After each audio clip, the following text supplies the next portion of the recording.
everything right except one thing. Download the profile in the wrong setting.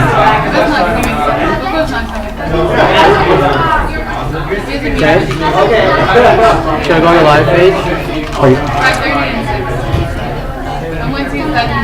This is your channel.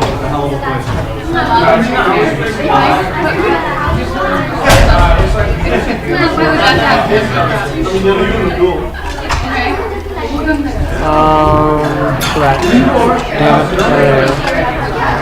Videos. Stupid fucking thing. What the fuck? No subscribers. Yeah, they're like creepers. Banquet bed. How do you... Oh look, suggested. Damn it. I thought this computer was supposed to be better as these. Okay. Videos. And then events. Events, yeah. See? Good job.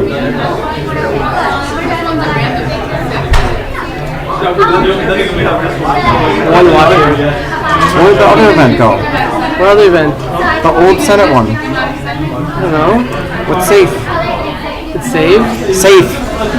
Where's the safe one? Is it gone? It's all it's not a live event anymore. Come on.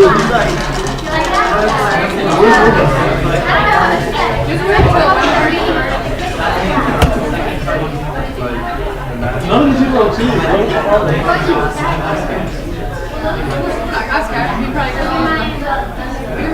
You good? No, we're not good. Guys, just use Ustream. Can we start? No, we had it. It was just. Well, try it from your phone or something. Just use Ustream. It's awful. It doesn't matter. At this point, I just want to start. Start then. Let people sit down. Record with Ustream. You can have them both together. Project. I think it's gone. We're good. Leave it. What are you doing? Up on the phone. It's good. It's streaming. How do we do this? Come over here.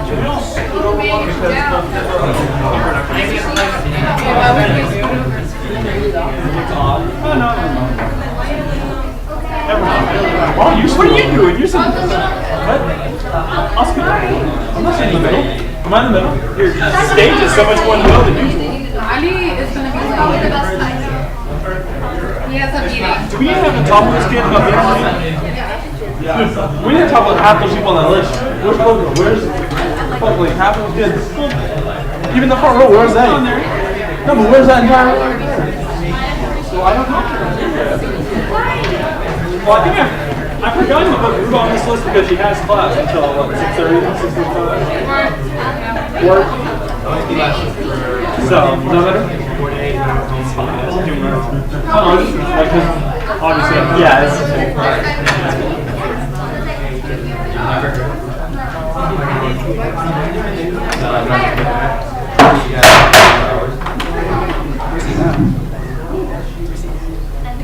And where is he?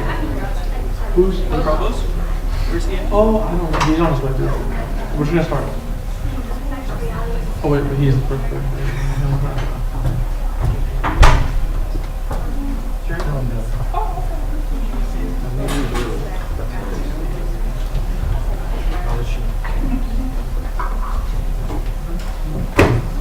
Alright.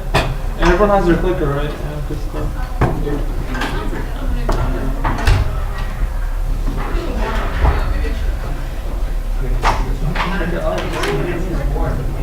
Good job. Alright, YouTube is on. It's on?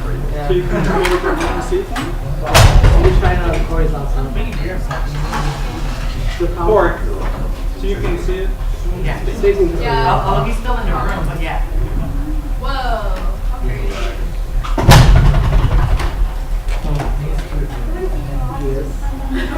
Yes, we can see you. Maybe until 6. So now you can put your feet on it. Yeah, full space, not feel for yourself.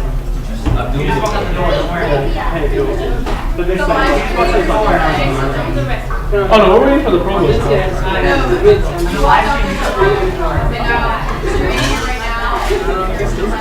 You're watching it? What? These appropriations are all the same for me. Yeah. Just rules have been last Thursday.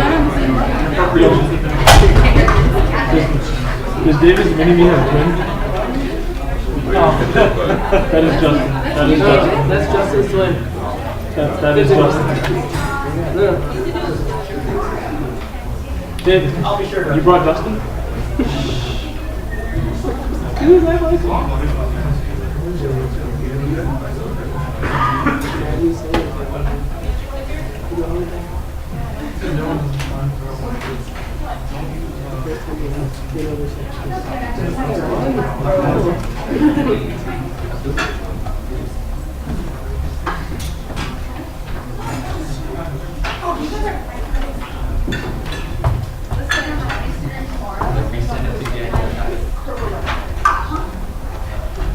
This is not safe. You were excused.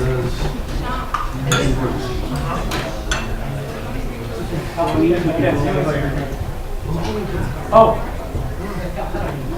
Is it you? I tried it. All you? We started. We discussed it. Thank you.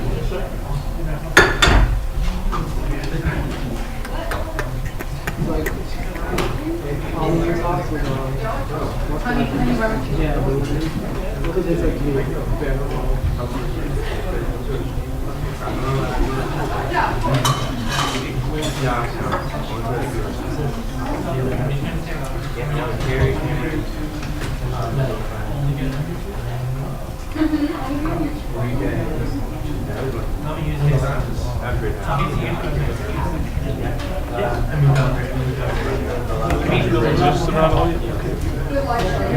It's on. It's working though. Okay, good. So we checked it on Corey's laptop.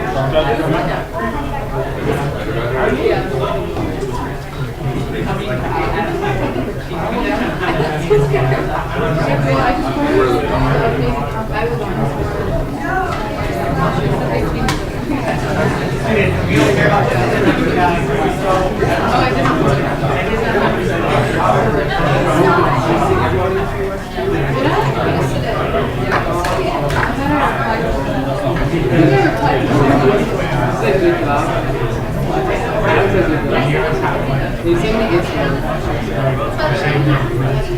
That's a good job. I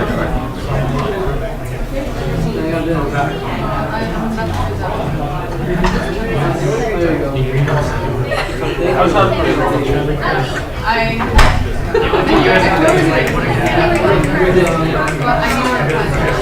This is a new one or Alright, we can get the recorder. Thanks, sir. I call this meeting of Senate to order at 6:12 p.m. on March 18th. First time on the agenda is the Pledge of Allegiance. If I could have everybody stand, please.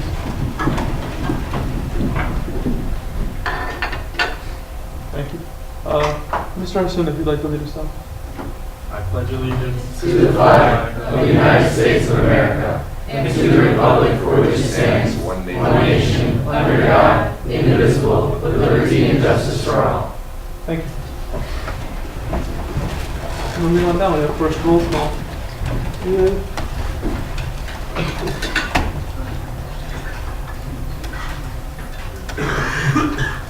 You can just click in.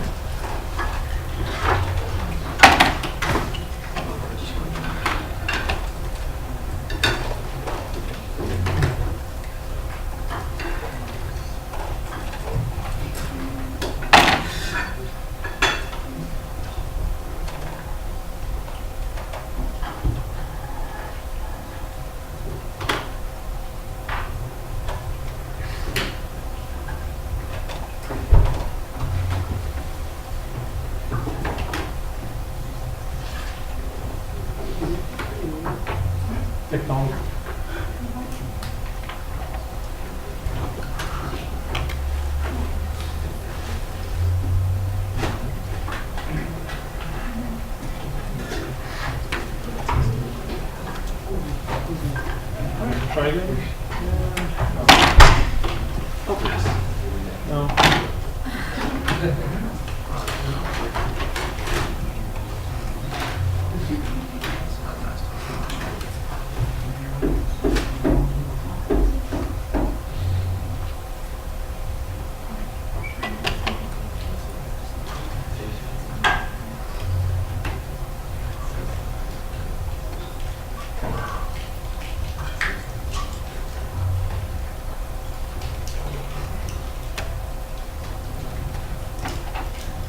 Yep. Go ahead and click in.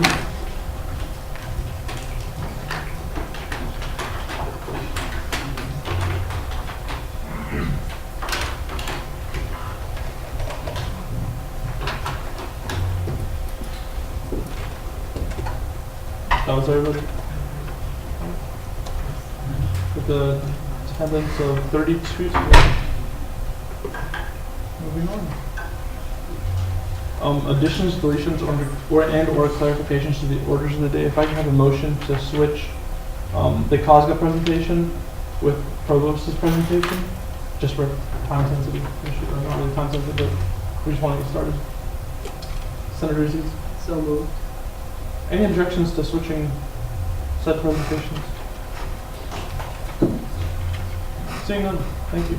And then also to strike this, because it was just added by accident. It's the statutory legislation on second reading, which we already passed. Senator Canton. So moved to strike the statutory legislation on second reading item on the agenda. Sure, any objections? Seeing none. And any motions for the agenda to extend? Senator Pellegrino. Motion to approve the agenda. Any objections to accepting the orders of the day? Seeing none, they've been accepted. Additions, deletions, and or changes to the minutes. No minutes were sent out, so by one motion. Senator Oda. Motion to postpone minutes. Any objection to postponing minutes until next week? Seeing none, they'll be postponed. Thank you. Moving on. COSGA attendees presentation. If everyone who attended COSGA can come forward.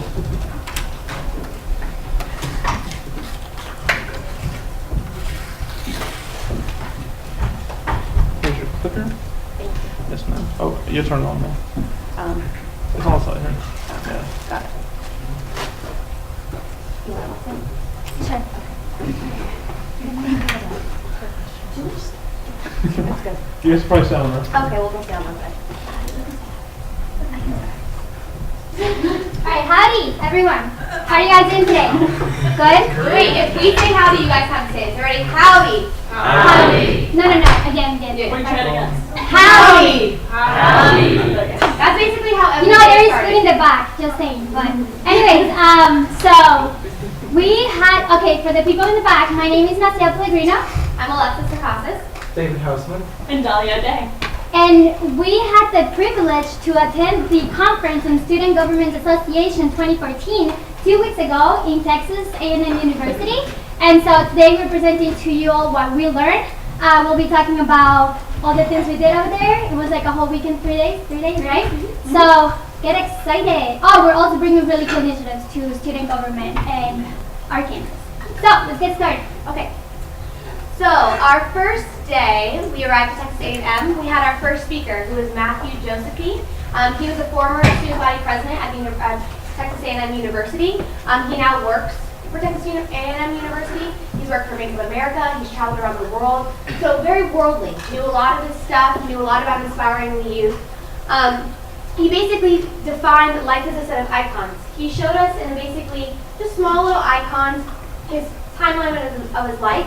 It was kind of a little good reflection for us because you normally don't think of all the craziness in your life and kind of minimize it to a couple pictures, but he did that. So that was one of the first things that we actually were able to see at the conference. That night we had a Gatsby social in which we could meet all the different universities that went.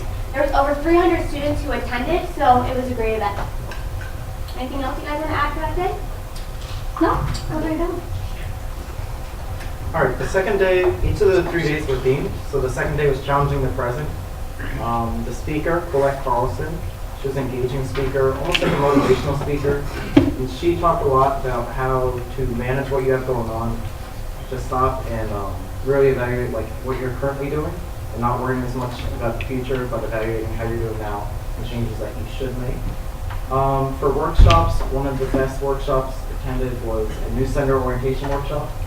And it explained how to better engage senders in education from the start. We brought back a few things I think we'll discuss a little more of it later. And then they also focused on traditions. Texas A&M being a school that's over 150 years old, they have a lot of traditions that they take place in. They do these yell leaders instead of cheerleaders. So they have guys that do it, and it's like the top 5 people in the school that are elected. And then there was a Mardi Gras social. And you can see some pictures right there. As you can tell, this is a ring. They're really, really big on rings in Texas A&M. It's like one of their biggest traditions. And this is a really good burger place. I'm just saying, if you're ever run, right, Jessica? Yes. All right, the third day. Okay, so the third day was envisioning the future. So one of the first things we did was a swap shop. And that's where we had items from our school and other schools brought their items and we traded for them. And Marcia, I gotta point it out, Marcia was great. She brought back a lot of goodies. So yeah. And then we went to workshops and roundtables, and that's where we learned about how other schools kind of set up and learned about how their student governments are run or ran and set up. So it was very cool. Our speaker was Greg Bennick. And he was a juggler, so while he was giving a presentation, he was juggling on stage. It was very, very cool. And he talked about how your past and present can affect your future and how to refer into it. We also had a tour of the Bush Library. So that's that. Great. Just to add on to that as well, if you guys don't know what roundtables are, basically we were all split up into different groups and different representatives from each university. We talked about our initiatives. We talked about what we do that's different from them. What we've realized is no matter what's going on in our student government, we've realized we have one of the strongest student governments in the nation. Not everyone has the 3 branches. Not everyone gets paid for doing the jobs that they do.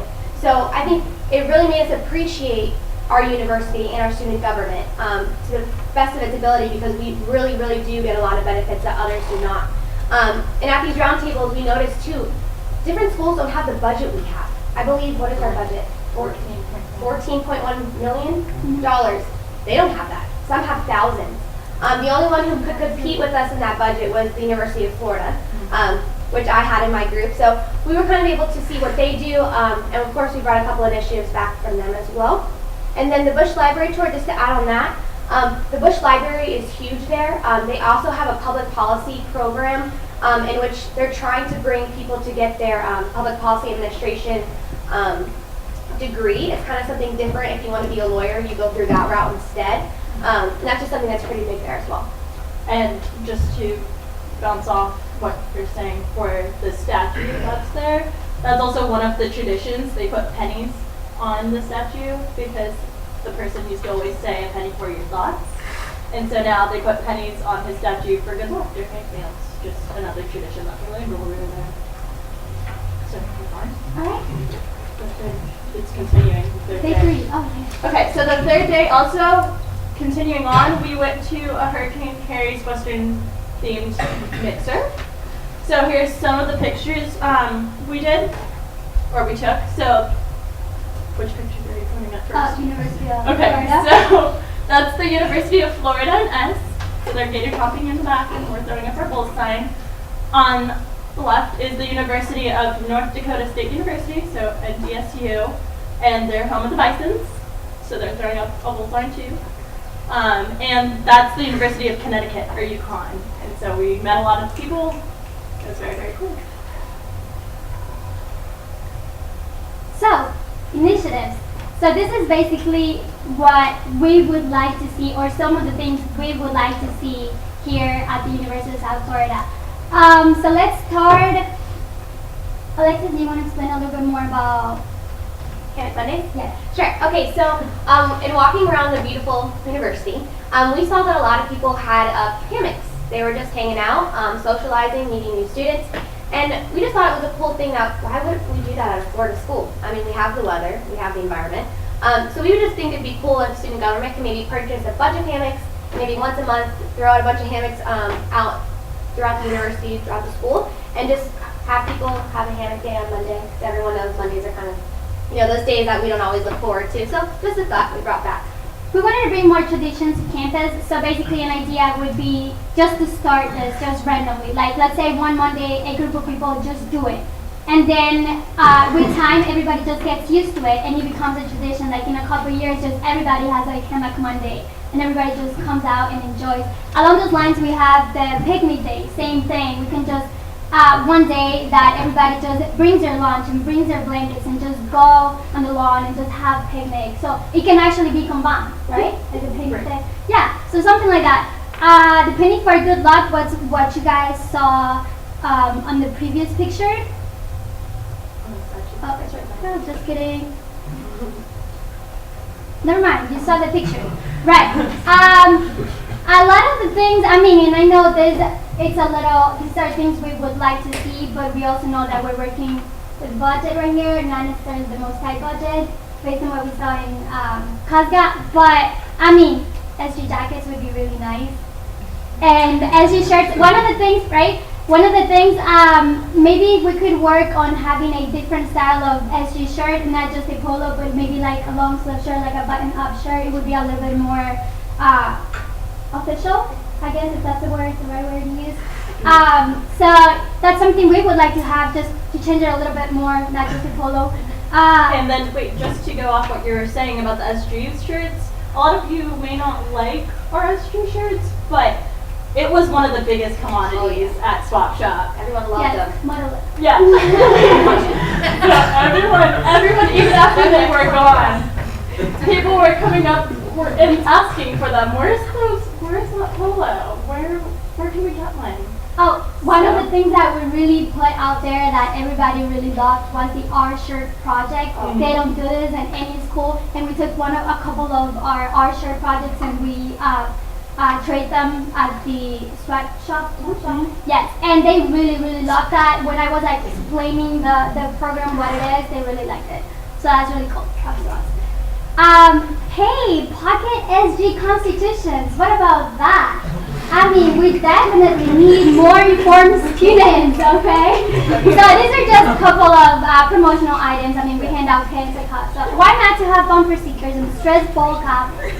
They're also the golf promotional items. I think we did it for homecoming, but have you guys ever seen those pens that like you pull it out and it has like, well, we thought it would kind of be cool to put like a couple of SG facts on it, maybe a couple things about our Constitution. Do you know what I mean? I actually don't. Okay, so imagine this, okay? It's a pen, right here. It's a pen. Wait, anyone have a pen?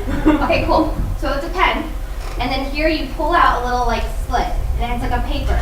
It's like a scroll. It's like a scroll? Okay. And it Yeah. has information on it. So that was kind of cool that they use as initiatives to kind of get people to know more about the student government. Okay, and some more promotional items. So let's get into some like serious stuff. Are you excited? So the executive splash, right? Sounds good.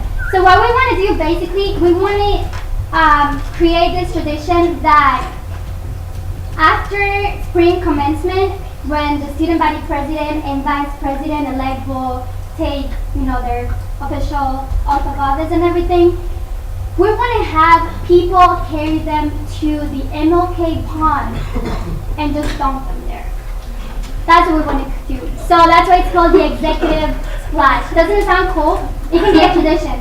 Yes, he's saying go, is saying no. Come on guys, it has potential. I think it can be a really You cool need to be tradition. baptized at the university. You need to feel one with the university. I thought it was a great idea. I think it's a great idea, especially because I come up with it. Yes. But, and then we have the student government fair. Okay, student government fair. Initially, the idea was to have a Senate fair, but then we decided to do a student government fair. It would be a day in which we would have all branches of government, everybody, we should make it something like required for Senate so that we can have the most senators there present. And we can go, I don't know, maybe the MSC atrium or something that we would table and we would show really the student body what we do, what we're here for, we're representing them, we allocate money in Senate, executive branch does what they do best, execute, and the judicial branch, and this would be like a better way to be closer to the student body, to get them excited, to run, to know what student government is. We're here for them. So that would be the point of that. The Juice and X end of the term or monthly report, we want to have Juice and X, the leaders of each branch of government, to send out either an end of the term or a monthly report. I personally think end of the term would be better, to the listserv, to all students, That way we can inform the student body what their leaders are doing, and the student body can hold them accountable for what they're doing, for their platform, for what they run on. So I think that's definitely one has. Basically, it would just show what you've accomplished during your term, what you hope to accomplish, further even after you're gone, just to let the student body know what you guys are here for, because not everyone knows what exactly we do. So it's just kind of a synopsis of what we do every day here. The new center orientation, I feel like you want to talk about that one, right? Right. All right. The University of Florida, for their senators, they require orientation sessions, and on top of that, to get them to be interactive with it, they do an ice cream social, but they set up like fake legislation dictating how their ice cream has to be. So the Senate will amend the bill for ice cream, and then upon successfully completing this, then they have their ice cream. With the at-large Senate seats, Senate often has a struggle filling up seats, especially from some of the colleges, as you may have seen during this past election. So there are some colleges where there are not even enough people apply to fill those seats. So a possibility is looking into at-large Senate seats. Those are available to anyone in the university. They're a senator at large, and they're not bound to representing like one group. And so a possibility would be to have to the midterm election, if there are no applications for those specific college seats, they would then become at-large seats, and people could apply for those in order to fill up Senate and keep it full throughout the year. Okay, just adding a little bit more to the new center orientation.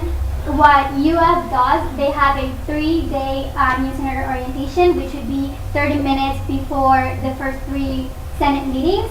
And so let's say we meet here at 6 and they would start at 5:30. And so the first 2 days they learn how to draft legislation, how to do bills, how to do all the stands, resolutions. Robert rules, yes.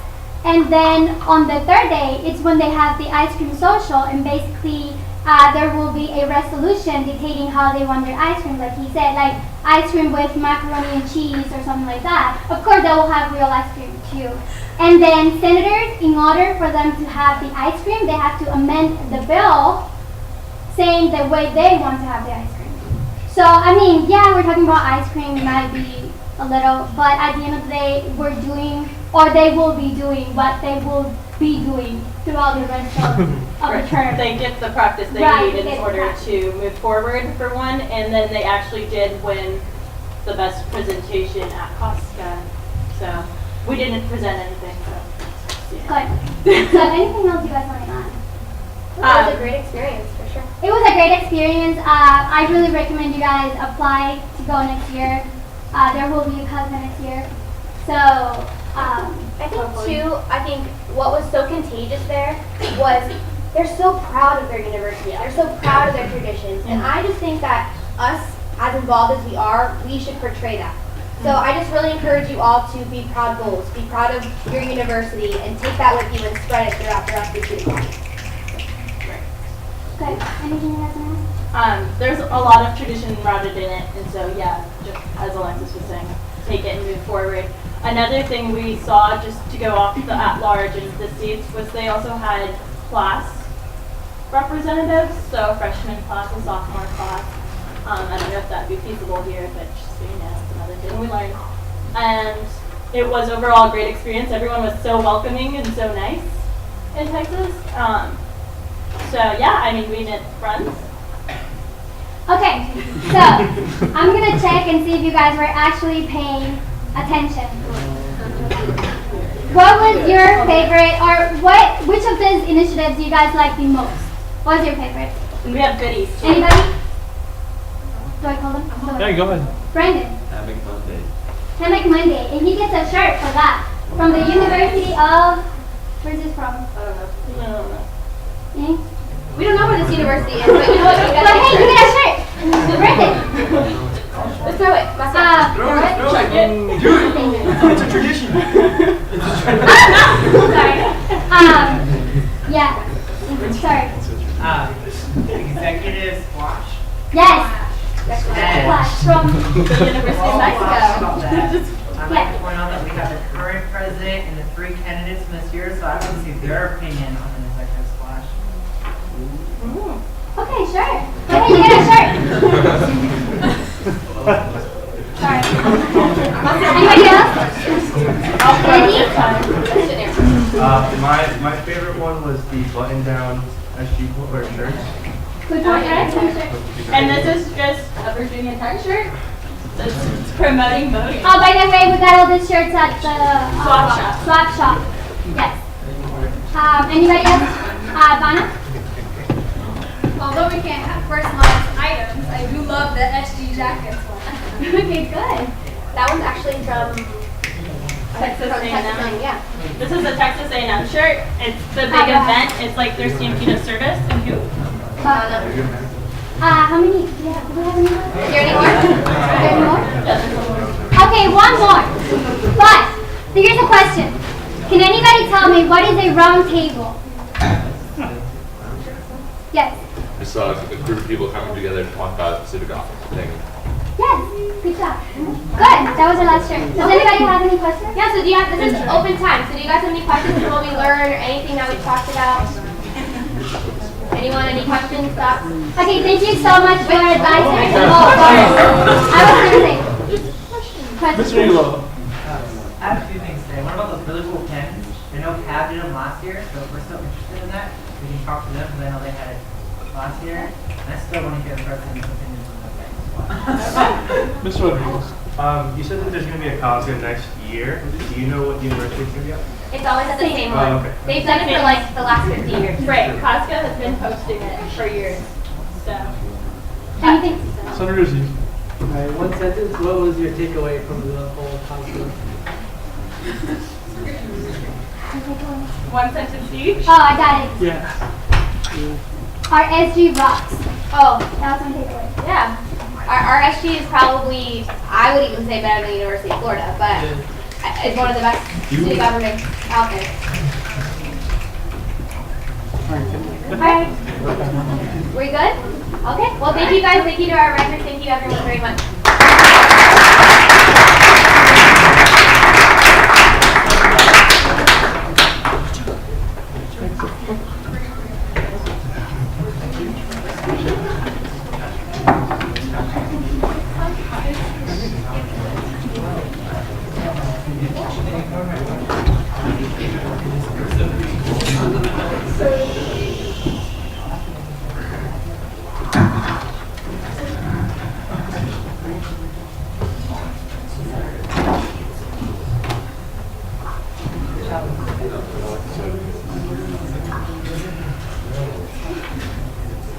Which one would it be? Oh, it's not a whaling presentation. Same time. Yes. There we go.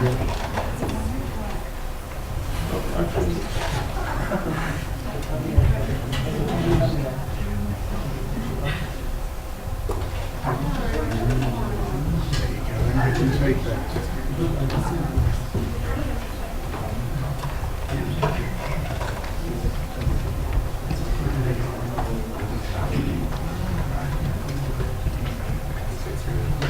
If you'd like to introduce yourself and everything, like, that way we can, because it just has to be transferred over to this flash drive. All right, moving down the agenda, the next thing we have is the guest presentation from Provost Wilcox. If you'd like to go ahead and introduce yourself. Well, good evening. Thank you for inviting me. I think it was actually something of a self-invitation, but I appreciate your president and leadership of the Senate for responding so positively, and it's nice to see some familiar faces out there in the audience. Periodically, in the past at least, I've had the opportunity to come by and share with student leadership, the Student Senate, and other members of leadership across the USF system, but was particularly the Tampa campus, something of the direction that the university is moving in, what the priorities are at the University of South Florida, to provide you an opportunity to ask questions. Quite clearly, there's one reason only why I'm here at the University of South Florida, and it's to serve the needs of our students. And I know that President Genschaft feels much the same way. By the way, speaking of President Genschaft, she would love to have joined me this evening, However, she's in Tallahassee. We're in the midst of legislative session, as you know. I'll be heading up there tomorrow morning. I was supposed to be there today as well, but once I invited myself to the Student Senate, I couldn't stand you up. So what I thought I would do, with your permission, is just take about 15 minutes to move through a presentation relatively quickly that speaks to the priorities, the strategic direction of the University of South Florida, what it means to you, how we intend to support and fund those priorities moving forward, and then at the end provide you the opportunity to ask any questions. Sound okay? Good. Let's move forward. And I think most of you know that the University of South Florida system, or the three institutions that make up that system, separately accredited institutions here in Tampa, where we're home to about 40,000 students, and two other smaller institutions in St. Petersburg and Sarasota Manatee make up our USF system. We are collectively one of 12 member institutions, public colleges and universities in the state university system. We are the fourth oldest. Having been founded or established in 1956, that suggests to you that this is a pretty young system. The oldest universities, of course, being the University of Florida, Florida State University, and Florida A&M University. Hence our name. When we were founded, we all recognize that we're geographically challenged here.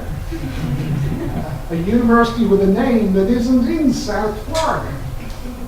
But we were, at the time, the southernmost public university, and important to some politicians at the time, and perhaps even some politicians today, we were south of Gainesville, the University of Florida. See, I mentioned those names. I don't mind doing that because today, as you'll see in a moment, we proudly stack up with any university in the state of Florida. I apologize for being a little late. I spent the past hour with a reporter downstairs telling the USF story, a reporter with an online publication called Inside Higher Education. Probably has the second largest readership in the United States behind the Chronicle of Higher Education, but who's been drawn to the University of South Florida because of what she and her editors have learned is going on here. And it's good, positive stuff. Occasionally we attract reporters for other reasons, but thankfully not too often. And I hope as long as the president of the Student Senate continues to behave himself, we won't be attracting too many more reporters. What drives our behavior at the University of South Florida is the USF strategic plan in the middle. How many of you have picked up or ever read this document? Wonderful. Kudos to you, and I encourage, as leaders of the student body at the University of South Florida, if you haven't, you have a responsibility to know what drives this university. So before you come back to your next Senate meeting, go online, take a look, and I'm going to run through most of the key elements anyway in just one moment. Our strategic direction, by statute, has to align with the state university's strategic plan. Each year, this is a 5-year plan, each year we have to provide the state of Florida with a 1-year working plan for the coming year, against which we are measured on the basis of whether we met the goals we established, in the prior year's plan, that singular report rolls up with 11 others across the state university system to gauge the overall comprehensive performance of the state university system, but then in a cyclical fashion, it was either circular or cyclical, one or the other, cyclical fashion will impact modifications to this plan. Make sense? How it's a closed loop. So let's look at USF very, very quickly. And I'm not going to read the mission of the university. You can read that for yourselves, except you see really three key elements in there. Elements that relate to creating new knowledge and solving problems, the research dimension of the university, imparting knowledge and developing skills, the learning, the educational component that position our students to succeed in the ever more global marketplace of ideas, or to prepare you for your next step to graduate school or law school or medical school. And the third component is the engagement, the outreach. Our responsibility as a university in a broader metropolitan region. We are not an island. Unlike many universities in the past, and perhaps even some universities today, we don't exist in an ivory tower,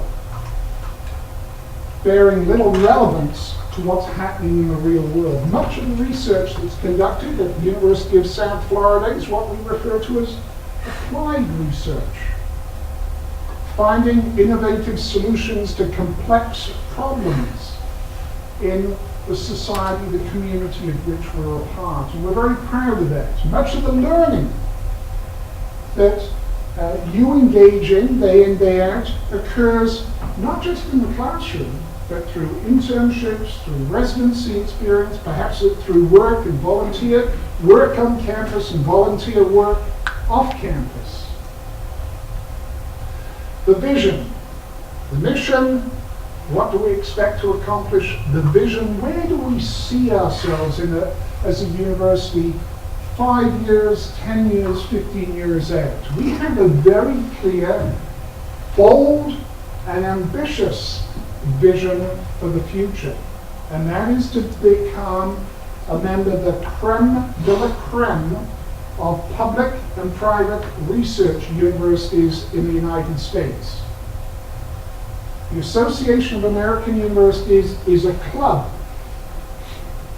one of those old by invitation clubs where you have to be invited in. Just because you meet the qualification isn't necessarily enough to gain entry. There are 62 of these universities in North America, 2 Canadian universities.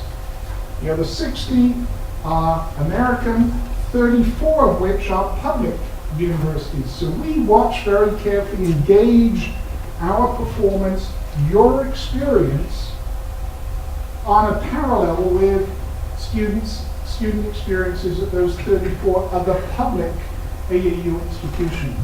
There's only one such institution in the state of Florida, and I'm not going to mention its name again, but it's about an hour and a half up the road in the backwoods of this state. The backwoods were a relevant place to be in the late 19th century, but encased when agricultural development was the economic driver in this state. But in the 21st century, in case you don't realize it, you and your fellow students in Orlando and Miami really have the upper hand on students elsewhere in the fields of Florida. And we'll explore why that's so, if you don't fully understand that. at the moment. But we're certainly focused on membership in the AAU. Why is that important? Because there is not one AAU university in the United States that, number one, isn't fully committed to world-class undergraduate and graduate education. There's a perception out there that somehow these top-tier research universities ignore undergraduate education. But I think we all recognize that whether it's UC Berkeley, whether it's the University of Virginia, whether it's the University of Michigan, great public research universities also deliver world-class undergraduate and graduate education. And that's what we strive for here, that balance between high-impact, relevant research and world-class undergraduate and graduate education. Our values, what drives our behavior. Again, I hope you see value in these values and can identify with them. We have 4 goals. And the 4 goals allude to the mission or align with the mission that I discussed earlier.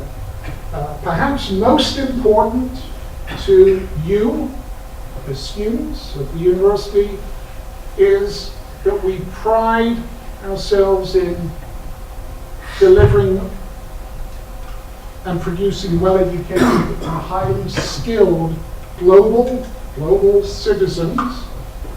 Many of you are here and not at other very fine teaching institutions in the state because you've been attracted by the opportunity to engage in research.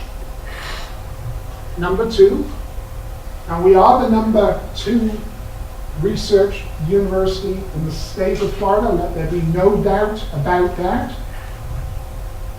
We may not have a national champion football team yet, but we are number 2 in research. Number 3, quite clearly, a major economic engine with an annual economic impact upward of $4 billion a year in the Tampa Bay region. And, of course, in order to ensure that we can afford to deliver on the top 3 goals, we recognize how important it is to accomplish number 4. And that is to assure that we have a sound fiscal model in place. And many of you, particularly those of you who are business majors, how many business majors do we have? Finance majors? Okay. You may have read recently about the reaffirmation of our Moody's bond rating here at the University of South Florida. There are only 3 universities, public universities, 1 an hour and a half to our north, 1 in the state capital, and the University of South Florida that has the highest level of bond rating among the universities in the state of Florida. Student success, major driver. I'm going to fly through this. You live this every day. There was a time when we talked about student success as meaning how many students that enroll with us 1 year are still with us the next year, and how many students graduate in 6 years. We still watch that very, very carefully, and that number is climbing, as you'll see in a moment, climbing pretty steeply. It's not where we want to be or where we need to be, and I trust everyone in this room will, with the exception of our student body president, who gets us a bit of a pass on this, but I hope the rest of you all planning to graduate in 4 years. Well, how many years for you? 5? Okay, see, he gets a special pass. He gets a 1-year pass. Do we have any Provost scholars in the room? I see there's a couple tucked in at the back. Those are my special scholars that are going to graduate in 3. Not 6 or 5 or 4, but 3 years. They scare the heck out of me at times, I'll tell you. But today, all I want to point out here is that the notion of student success is much more complex. It's about ensuring that we're enrolling only the most talented, best qualified students that show the aptitude to succeed. There are probably some of you that if you were applying as freshmen next year, wouldn't get in. And you know, when you reflect on that, it's not such a bad thing. Because what it's doing is elevating the value of your education. How many of you have parents who are alums of USF? And have you had conversations about what it took for them to, we don't need to go there. Suffice it to say that on a regular basis, and it's wonderful that we're starting to see what in older institutions referred to as legacy students that come back generation after generation. It's testimony to, we hope, the quality of experience that your parents had, and when you send your children back here in years to come, that generational relationship. But it's incredibly important, and you need to know that on a regular basis I get phone calls from alums who lament that their sons and daughters just got a letter that said, "Thank you for your application, unfortunately." And the stories they tell me is that their sons and daughters have much higher SAT scores, ACT scores, and grade point averages than ever was the case when they came to the university. And I say two things. One, I'm sorry. But two, let me give you your daughter or your son a path into the University of South Florida. And I encourage more often than not for them to enroll in another state university or state college and transfer in when they have proven to themselves and to the University of South Florida community that they're going to be successful. We would be doing a disservice to them. We simply throw the gates wide open at the front of the university and admit all comers. We'd be doing a disservice to you. And it wasn't so long ago when universities in the state of Florida were doing that. It's why today we have 5 of the top 10 largest universities in the state of Florida, because universities had an incentive to enroll more students because that was the basis upon which we were paid. That's ended, as you'll see in a moment. At the far end, so we start in making sure we enroll students that we believe are going to be successful. At the other end, we don't give up on you when you graduate. We're going to help you find a job, be successful in a much more competitive market, one in which you won't just be competing with graduates of UF, I wasn't going to say it, was I? UCF and other state universities, but also graduates of universities from around the world. And the market is much more competitive today. Or if you want to go to medical school, law school, or a top-tier graduate school, we're going to help position you for that as well. So all of a sudden, our responsibilities have really grown. I said earlier that our student success rate is measured by retention and graduation rates are just climbing through the roof. It's just that I want to push the roof a little higher and a little higher and a little higher at a level that's comparable with those 34 public AAU institutions. And we identified along that road to student success a few of the barriers that our students face. And many of these barriers will be quite familiar to you. Unmet financial needs. How many of you have all your financial needs met at the University of South Florida? Good for you. Good for you.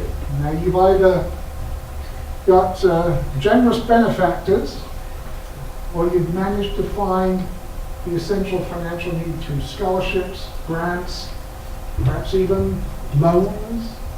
I don't talk very loudly about loans, because I don't want to encourage our students to graduate with loans hanging over their head. But you'll see we acknowledge some weaknesses on our part. Inconsistent advising.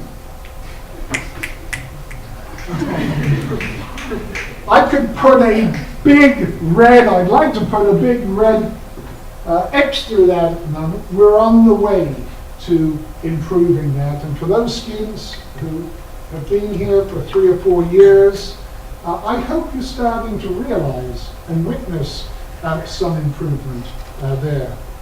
I said our graduation rates are heading in the right direction. For a group of students in this room, 63% probably doesn't sound particularly impressive. What that is saying is that for a student that comes in the summer or fall of 1 year, 63% of it are going to graduate within 6 years. 6 years. I have a hard time getting it out. Look where we were. When President Genschaft arrived in 2000, 6-year graduation rate was 43%. Frankly, embarrassing. I've been telling our deans, I've been telling our department chairs and faculty now for some years that we ought to be embarrassed that only 1 in 2 of our students graduates in 6 years. Because that's where we were for the longest time. You don't turn around the 6-year graduation rate overnight. We've been working hard at this for a long, long time, and we're now on the right curve. We're not going to stay on that curve forever. I've been cautioning our Board of Trustees not to get too excited, because we're not going to realize 6% increase year after year after year. In fact, we already know that one class that we brought in, and actually if you're here, that's a good thing, one class that we brought in 2010, we lost our focus for a little bit. And we admitted some students that had no business. We knew wouldn't be successful. Now, if you came in with that class, it's a good thing because you're still with us. And we hope that you graduate right here within 6 years. Now, all being well, you're going to graduate long before that.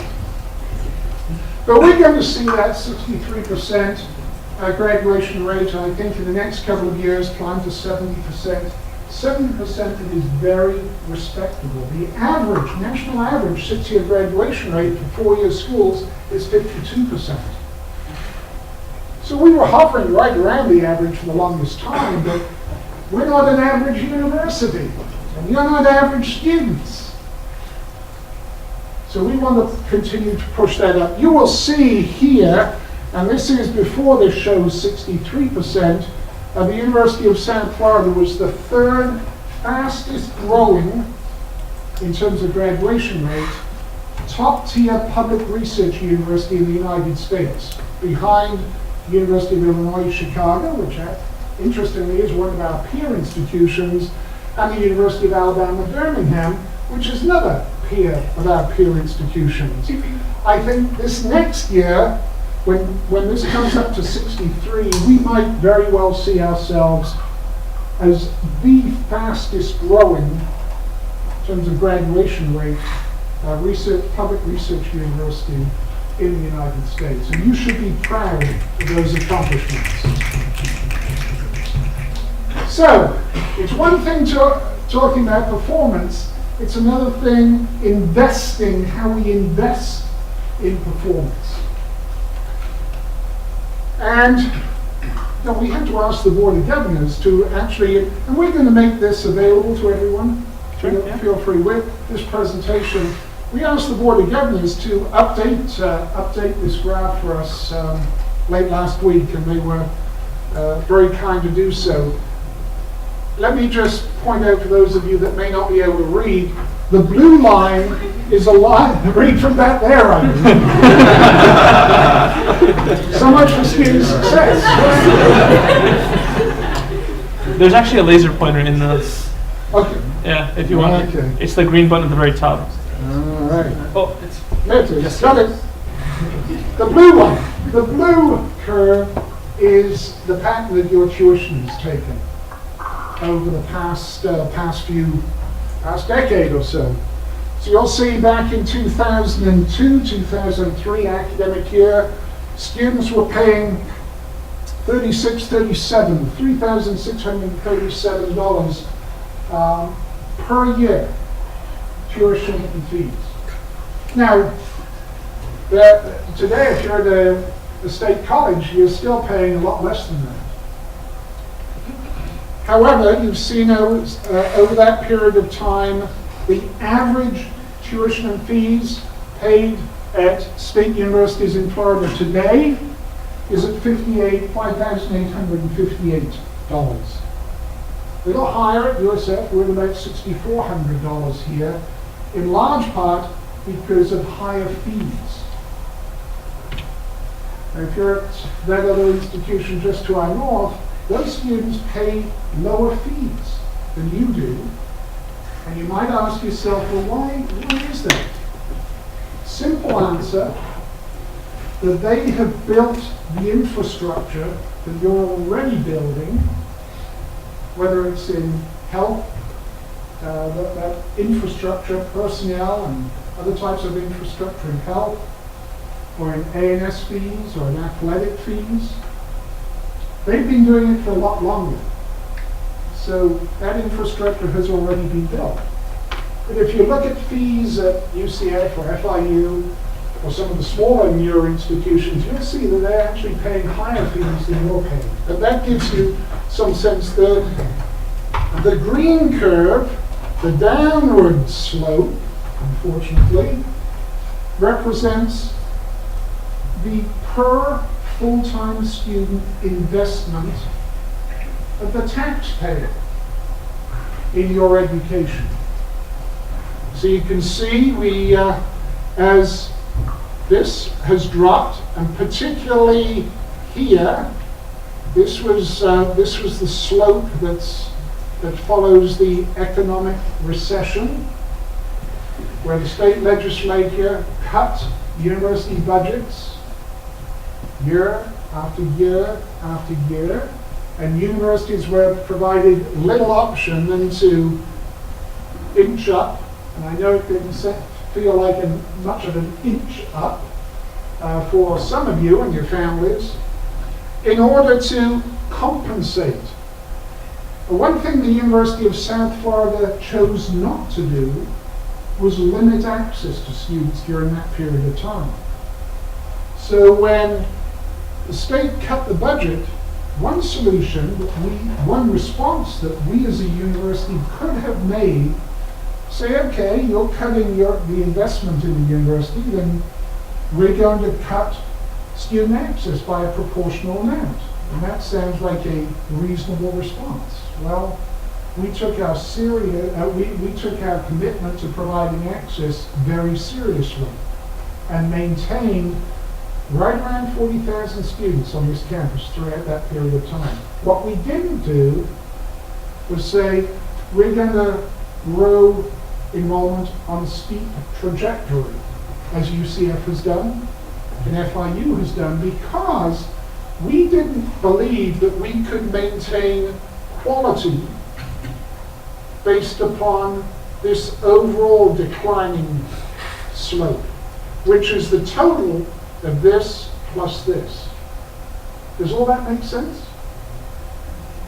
So, interestingly, today, adjusted for inflation, the state university system has $12,214 per full-time student in revenues. Look what the state of Florida had, the state university system that had back here.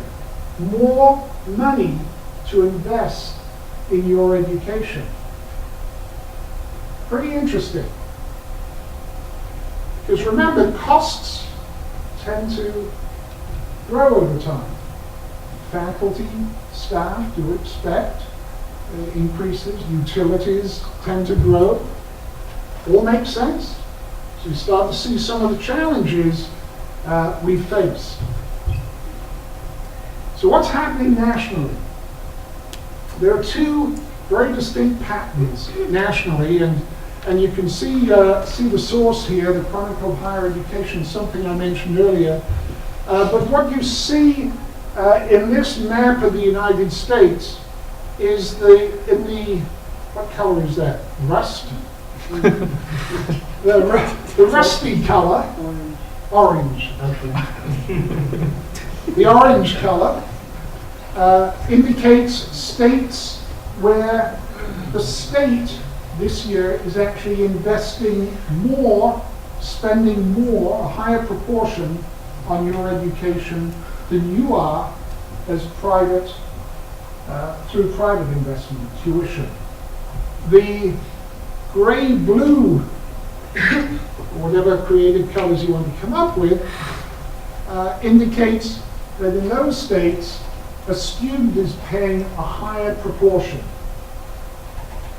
And you can go back and look in the Chronicle of Higher Education. Here's the state of Florida.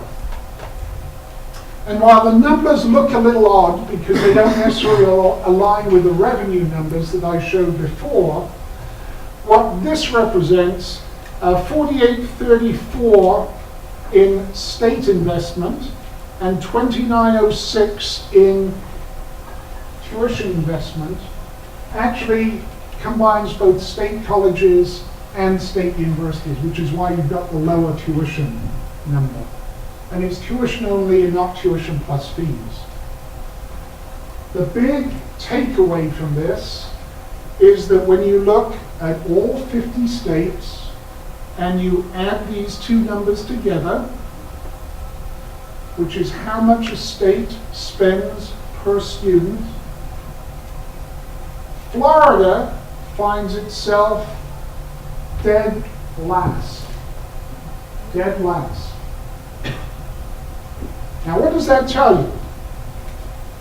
It tells you that I stay up at night a lot, worrying about how I can provide you, our students, with the quality of education that you want and rightly expect, with the lowest amount of funding anywhere in the nation. What do we do about it? Move to Alaska. Well, you could. I'm right behind you. Let me know how it is before I jump on the plane. But it is interesting. When you start to see these expenditure patterns, what do you think the highest cost item is in a higher education, in a university? Faculty. Absolutely. Faculty. You want the best, most talented, world-class faculty to be teaching and mentoring and engaging you in research. And the fact of the matter is, Florida's universities are struggling to recruit and retain. What's the solution? Solution's pretty straightforward. Either the state invests more money in your education and sees, and notice that I say invests, and sees the value, the long-term value of investing in Florida's universities, or,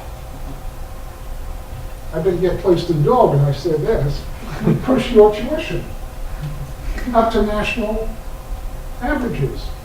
And again, no one wants to do that. We do pride ourselves on affordable access. And I don't take issue with some of our elected officials in Florida when it comes to holding tuition and fees and the total cost of attendance at the lowest levels possible. However, I do take issue with the state failing to invest adequately in your education. So again, I wanted you to see the full picture I don't believe this is a skewed representation. These aren't my numbers that I've cooked up. They've either come from the Board of Governors or, in this case, the US Department of Education. So you can see for yourselves. So the state is looking to potentially invest more dollars in universities today. And unlike, as I had suggested in the past, they're going to invest in the number of students enrolled at a university. Now they're going to invest in the performance of an institution. So perhaps, simplistically stated, they're going to reward USF or other universities not on the number of students that come in the front door, but rather the number of students that pass out the back door of the university, degree in hand. And hopefully with a job, and hopefully with a high-paying job, or hopefully with admission to graduate school or school medical school. These are the 10 metrics that the Board of Governors have approved for the University of South Florida. Based upon these metrics and performance comparisons with the other 11 institutions in the state of Florida, the University of South Florida ranks number 2. It's a familiar number, isn't it? Number 2. There's a university just to our north. It is number 1. We're number 2. Last year we were number 1. Based upon just the first 3 performance measures, the percent of bachelor's graduates employed or having gone on to graduate school a year after, salaries, and the cost of education. Now this isn't a done deal. Even as we speak, the legislature is, let's just say, tweaking this methodology, which frankly is a major concern and should be a major concern to all of us at the University of South Florida. Because when politicians start tinkering with methodologies and performance that I'd like to think they understand, we can quickly be placed at a disadvantage. So you can see, based upon the Board of Governors methodology, I said we were number 2. We scored 37 out of a possible 50 points. That university to our north scored 42 out of a possible 50 points.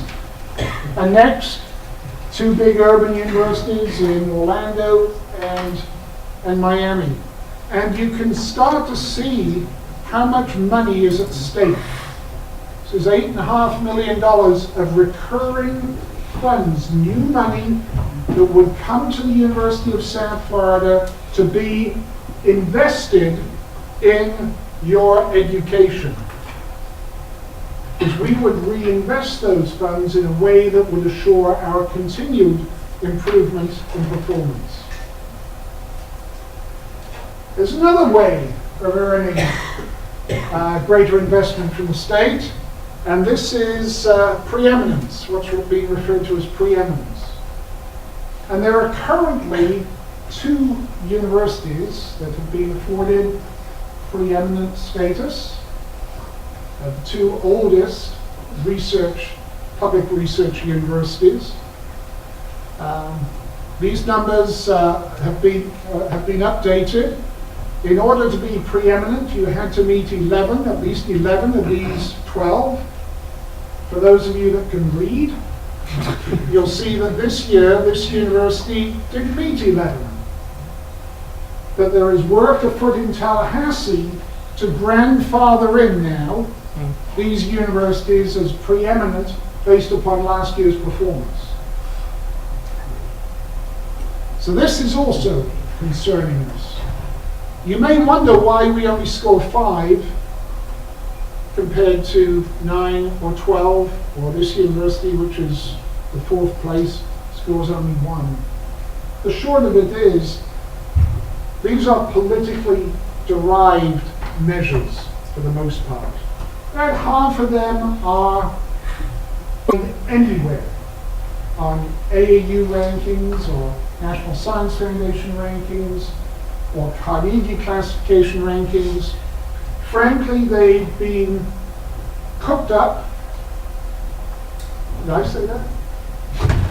They've been created to establish a unique Florida methodology that advantages some schools, disadvantages others. Lastly, as I started out by saying, we are in the midst, I think we're in the third week now, of the legislative session, 60-day session. I thank you, those of you that trekked up to Tallahassee some weeks ago.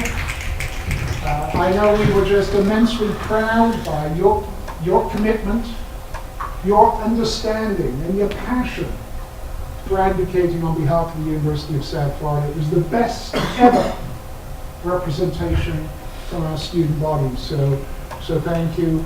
I wanted to just conclude by reminding you what our top priorities are for this year. One item that doesn't show up on here is what I was alluding to there, and that is performance funding. That remains a high priority. We believe you have earned this, and that we richly deserve the reward that is being promised here. You'll notice there are 3 universities that didn't do so well and don't receive any increase in funding. Not surprisingly, they are working the legislature pretty hard at the moment to undo this. Let me pause at this point and ask if you have any questions. And ask whether this has been helpful at all. Attendees. My question is, I'm reading an article recently about proposals to cut the tuition differential in half. How would that impact the University of South Florida? Great question. This would be moving forward. There are actually a couple of proposals. One that is out on the table at the moment, actually being considered, it's a draft bill, being considered to limit the cap on tuition differential that universities can request in any given year. At the moment, by statute, that cap is set at 15%. 15% that the Board of Trustees can ask in any year if the legislature doesn't approve base tuition increases. So this is all very complex stuff. Your tuition is comprised of, for in-state students, comprised of a base tuition that is the same at every university across the state university system. It's a per, it's 211, well, actually not true. It's, and I'll come back and explain why it's not true in what I was going to say. Base tuition that everyone pays, probably in the range of $120 per credit hour. On top of that, there is a differential tuition component, which those two pieces together add up to $211 at USF on the Tampa campus. So you will pay $211 per credit hour that you enroll in. And there are fees beyond that. For those of you who are paying out of state, you may be from Texas or California, Illinois, or Illinois, or from out of the country, you may be an international student. There is a third component. Base tuition, differential tuition, and the third component is the out-of-state fee. And the reason that's there is because we get no subsidy from the state for non-resident students, which makes sense.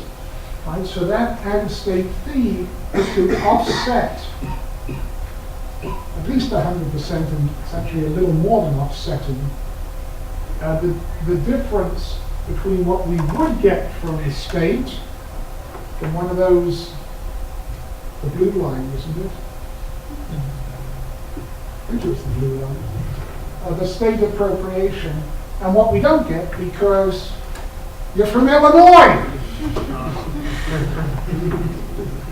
Okay? So the differential tuition, the short answer is, if they bring the cap down, it may have no impact whatsoever if the state legislature continues to approve base tuition increases.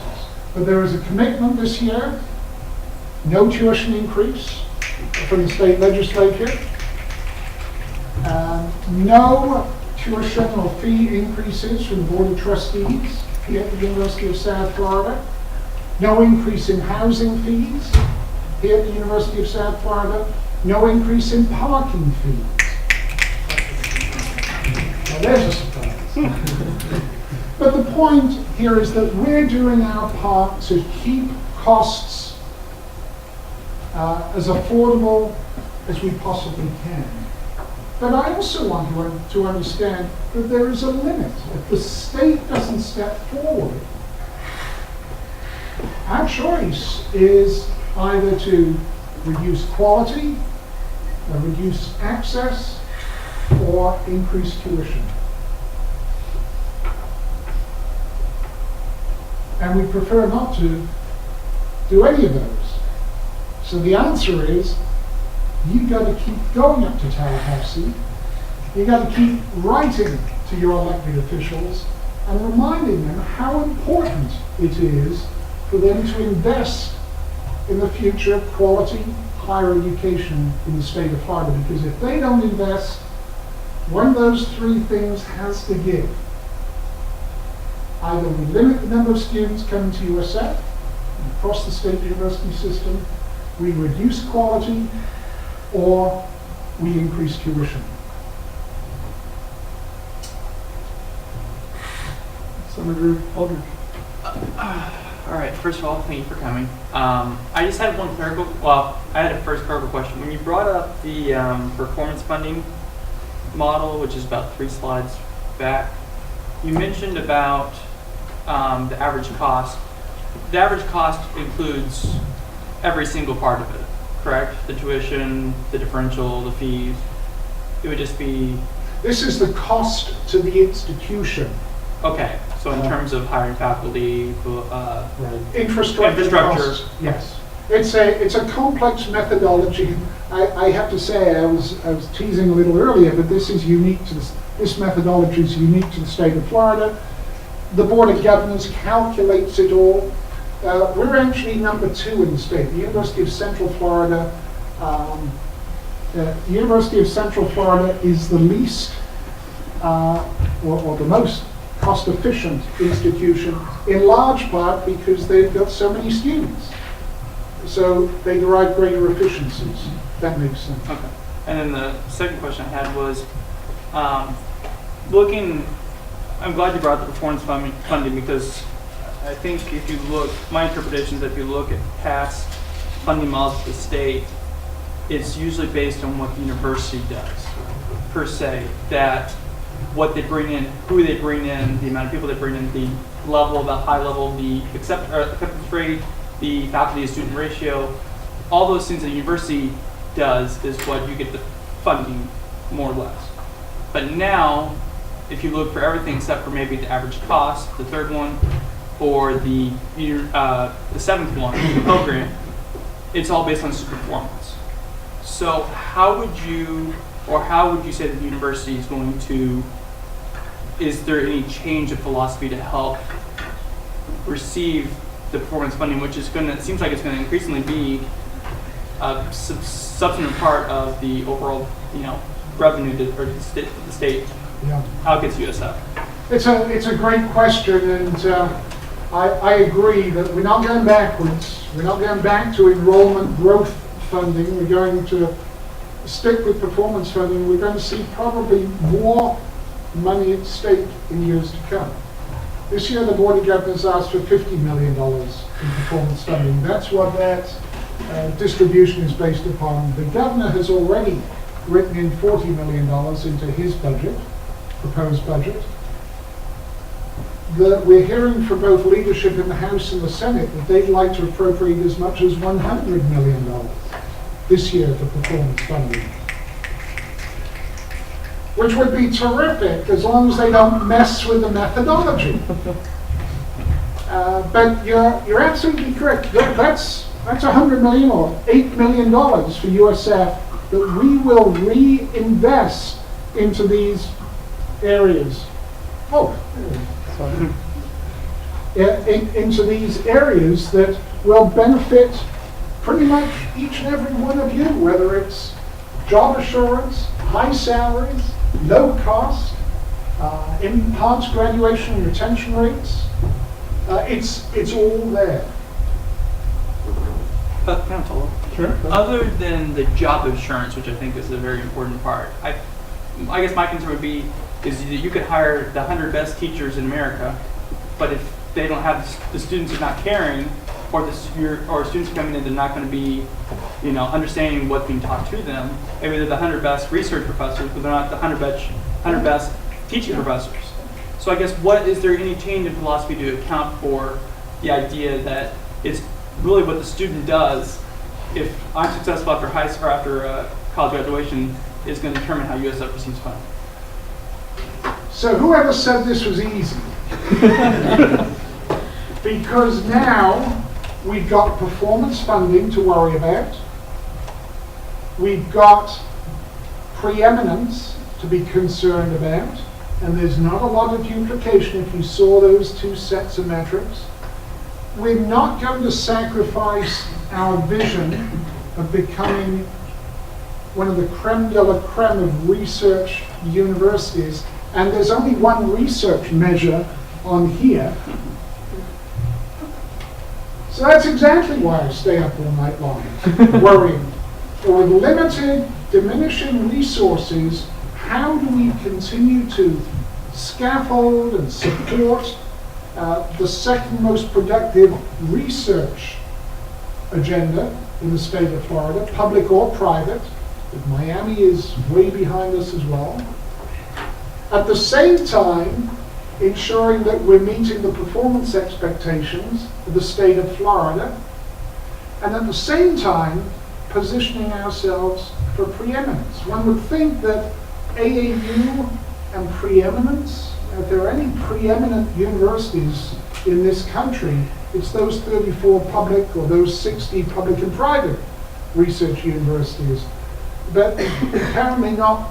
Preeminence in Florida means something different, because rather than taking the 8 AAU measures and saying, here's preeminence, they came up with their own 12 measures that bear no resemblance whatsoever to the AAU. So it's a matter of balance here, and not focusing exclusively on this. We can't ignore this because we know that's where future state investment is going to come from. But you want increased value, an increased value proposition. You want to be able to say that I graduated from a top tier research university, the #2 research university, and hopefully one of these days, #1 research university, or from an AAU university. Because that association with your alma mater is going to be increasingly important and position you for much greater competitive success in the world ahead. Not easy. Senator Moore? Thank you for coming once again. I just wanted to know what the state of scholarships was given by the school, because I know that was a big factor in influencing me into coming to USF, as well as bringing in top talent from around the state and out of the state. Well, we dispersed this year $24 million in scholarships to students at the University of South Florida. Now those were split between merit and need-based. They don't include the $55 million that USF students receive in Pell Grants. We are the number third university in terms of highest level of Pell recipients. And there are probably some Pell recipients in this room. Those are students whose parents or estimated contribution to the cost of your education falls below a certain threshold or benchmark and qualifies you for federal Pell assistance. $55 million a year. Our students, 41% of our undergraduate students are Pell recipients, only exceeded by Florida A&M University and Florida International University. The historically black college university, the HBCU, FAMU, and the Hispanic Serving Institution in Miami. So we are working hard. You know, I think many of you have heard about the Unstoppable campaign, the private fundraising campaign. We're at about $680 million at the moment toward a $1 billion goal. There is no university as young as the University of South Florida that has ever achieved a $1 billion private fundraising campaign. But as you all know, USF is, as the campaign says, unstoppable. And we have every confidence that in the next 4 or 5 years we will hit hard that $1 billion goal. So we're not relaxing. We know that our students have need. We know that you are talented students, and talented students means that other universities would love to have you enroll there. And therefore they're awarding you scholarships and trying to entice you out of high school or from community or state college. And we have to be able to compete for that talent. And competing includes offering scholarships. How will the reinstated bond rating impact the direction of new buildings, facilities, garages? Yeah, it's a great question. The bond rating, and there's probably some finance majors in this room that can explain it much better than I can. But in essence, what it is, a high bond rating is a vote of confidence in the financial stability of an institution, in this case, an institution of higher education. That vote of confidence suggests that if you borrow money, you're a good bet to pay the monthly payments on that bill. It's kind of like an institutional credit rating. And I know how seriously you're all watching your credit rating at the moment. I hope you are, even if not all that seriously. But your behavior today, now I'm talking like a parent, and I tell my kids I wouldn't do that. But that's exactly what it is. Tantamount to an institutional credit rating. What it means is that we can buy debt at much lower interest rates, simply stated. So if we've got a $100 million building that we want to build, or more, and that is our plan to upgrade our residence halls here on campus. And that's all part of our comprehensive student success initiative. It means that we're going to literally save millions of dollars a year in interest. If we saw that bond rating drop to that which 9 other universities have in the state of public universities have in the state of Florida today, it would cost us that much more. And guess who ends up paying for that anyway? Students. So it's a good thing. Senator Hartman. First of all, thank you for coming out. My question was, how have initiatives like the Smart Lab in the library affected these benchmarks? And if they have done positively, what are some future initiatives that we plan to even increase it further? Great question. Absolutely, it makes a lot of sense, and you're asking great questions because it allows me to expand on some of the initiatives. The investments we make at the University of South Florida, like keeping the library open 24/5, like investing in the Learning Commons and tutoring and learning services in the library. There's a method to our madness.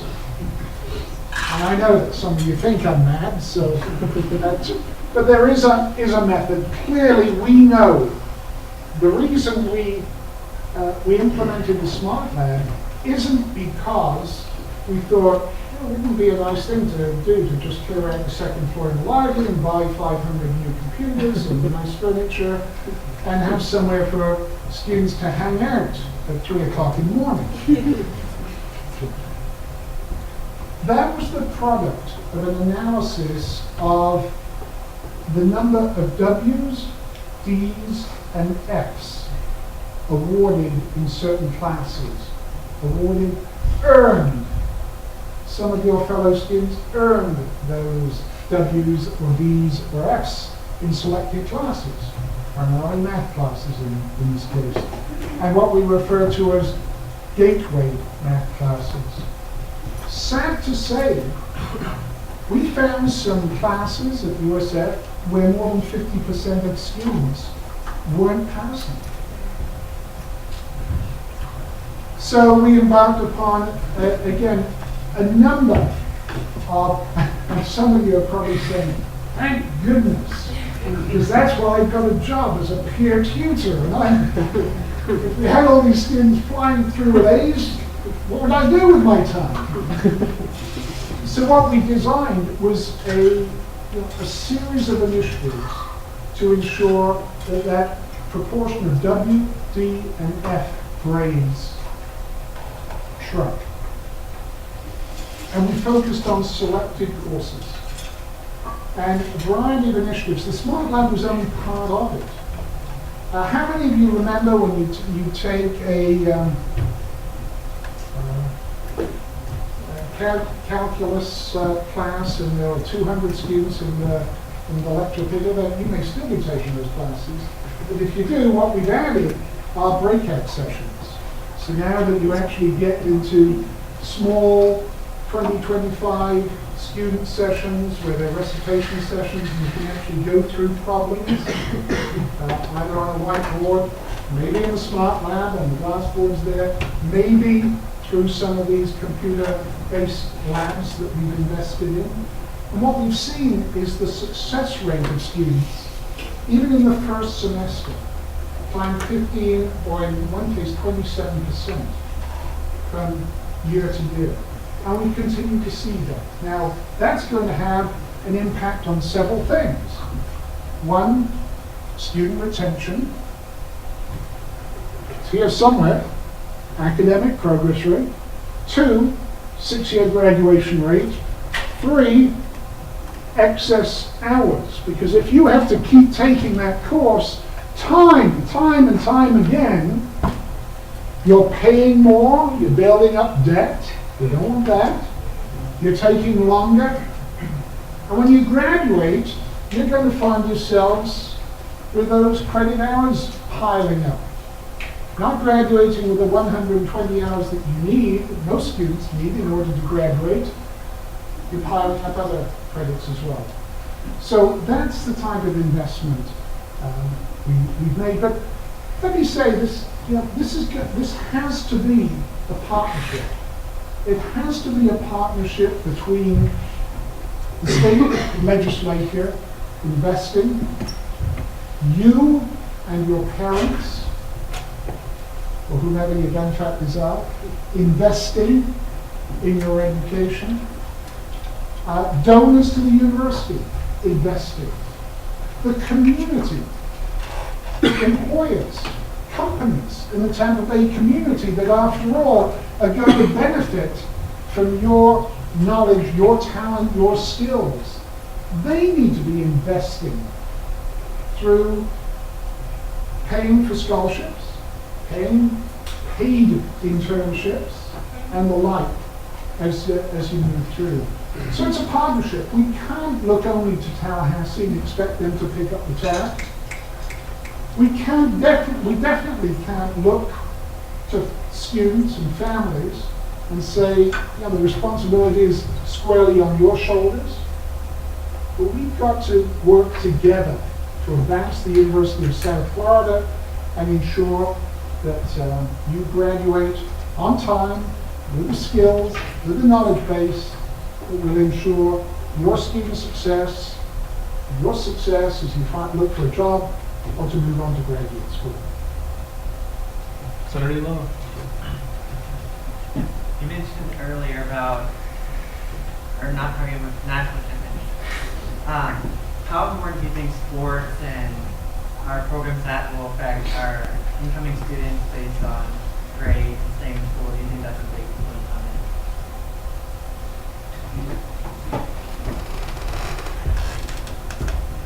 Well, I think President Genshoff says it best when, and you've probably seen him pointed recently, that mediocrity just isn't acceptable at the University of South Florida. When you look at our academic programs and student success programs, we're on a steep upward curve. When you look at research productivity, we're on a steep upward curve. We're gaining the attention of the national and global higher education sectors and communities in research and in education. Our athletic programs are important. Like it or not, they put us on the map. Or they don't put us on the map in some cases. We hope they put us on the map for the right reasons. So we're never going to compromise. And I had a good conversation a week or so ago with our new athletic director about the academic performance of our student athletes, which actually is very positive. It's positive news at the moment. I just wanted to be assured that we weren't going to head in the other direction.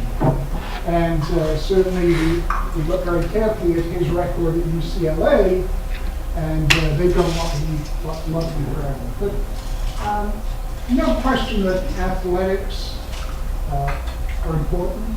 The president, I've heard other presidents describe athletic programs as kind of the front door to the university, where people get drawn in to the institution and then become attached. And I think that's probably true. So it is important, and I'm optimistic that we're going to see some significant improvement, and it's an ever more competitive world as well. It takes investment.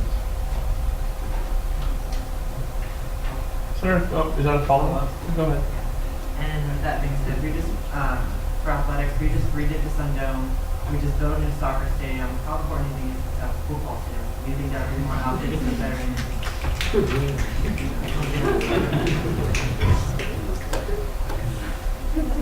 Well, having heard the response that you got from your fellow senators, I did not say what I was going to say.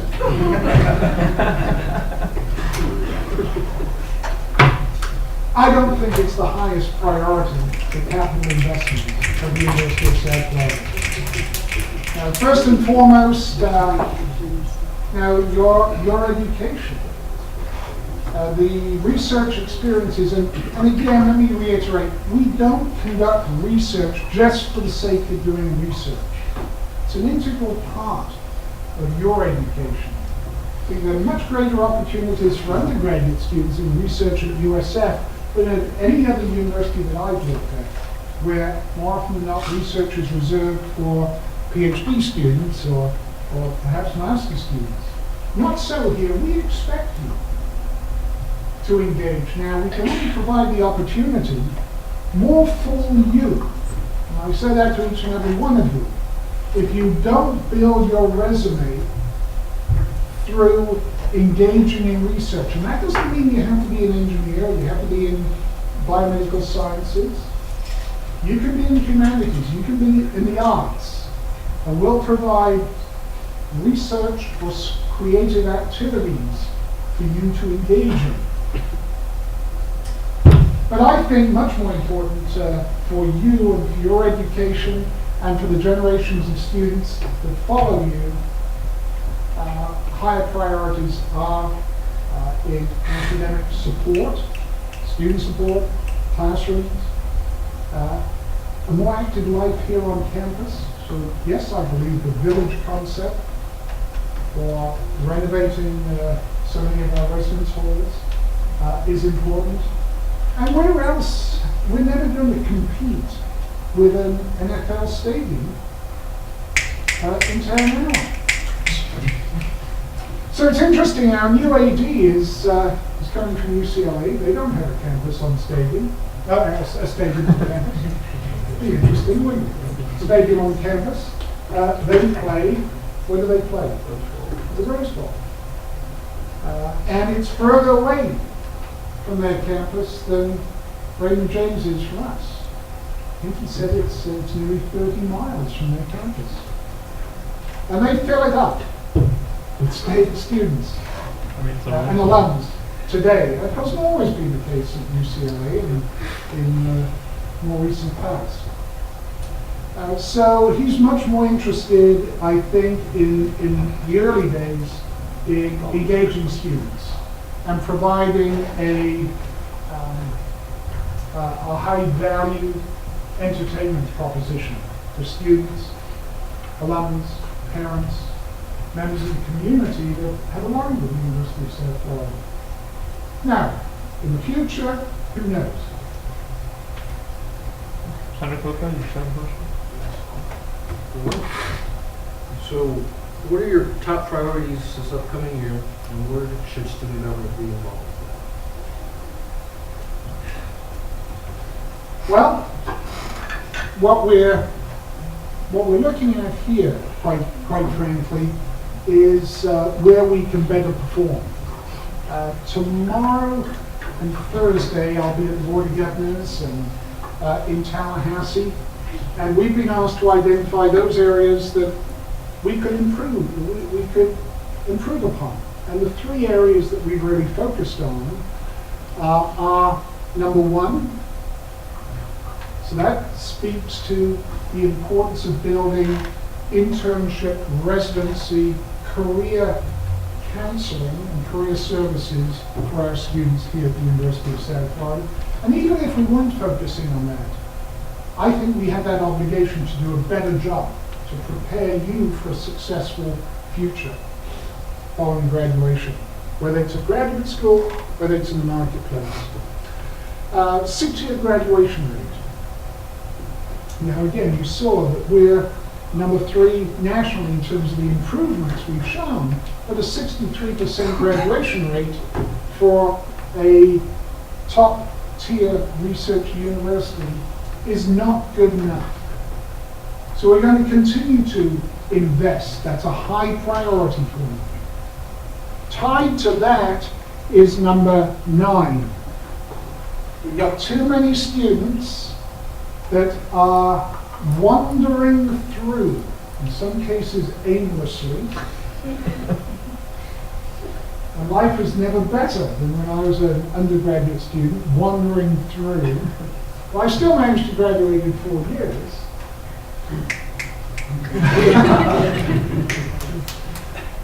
But again, there will be there's a penalty to pay. And I haven't talked about it for students. Not only will universities be penalized for growing office hours, but you may or may not know that once you get beyond 110% of the requirements to graduation, that's once you enroll in 133 hours upward for a 120-hour degree, you won't be paying in-state tuition any longer. The state effectively is going to pull its investment, and you have to pay the same as out-of-state students. That's above 120. Technically, it's above 110%, because most of your degrees, baccalaureate degrees, are 120. If you're in engineering, we have some engineers. You may be as high as 128. I think we have one undergraduate degree, which is 132 hours, and these are accreditation hours. So you take 110% of 132 in that case. But for most of you, it's going to be 110% of 120. So we want to make sure you understand that, and not understand it in your senior year, but understand it in your freshman year, so that you're on track to graduate. So those are three top priorities. Now, that doesn't get to the tactics or the strategies or the initiatives that support that. So, building the Career Center, providing our students with more internship opportunities is a huge priority. Now, where are we going to get the resources to do that? We're going to have to think creatively, as I said earlier, work together with companies in the community, with the students, with the state, and with others to find those solutions. The library, meeting the increasing demand on tutoring and learning, which is a good thing. We're getting more demand today with brighter students, more talented students are asking for more help. That's a good thing. It's a good thing, and it's help, support, mentoring, tutoring that I want to be able to provide our students. But provide our students with less money per student than we were receiving a decade ago. So you start to see, the nature of the competing priorities here. Okay? And I'll say, of course, as the Provost should always say, especially if it were the faculty senate and not the student senate, investing in professors is very, very important. We don't want to lose your favorite, most talented professors here at the University of South Florida, but they are under threat. We're under threat, not just at USF, but at UF, at FSU, at UCF, at FIU, because other states are investing more in higher education and can pay higher salaries for talent. Universities are pretty empty places without professors, without students, and without dedicated staff members. What's left? Not even a football team.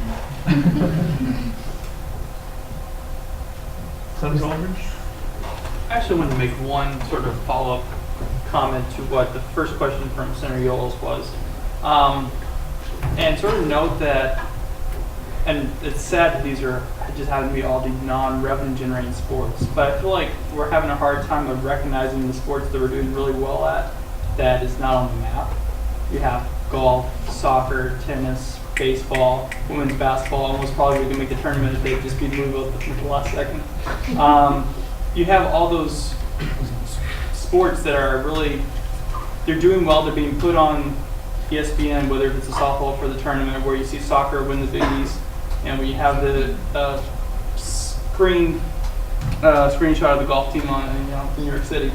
So I guess a comment more or less to try to, for you and the president, to try to, I guess, expose those sports that were doing well, and try to get that into a broader light instead of looking at the two sports that we seem to not be doing well, which is football and basketball. So. Point taken. By the way, one university team, USF team, did make it to the Final Four and is now national champion. Anyone know?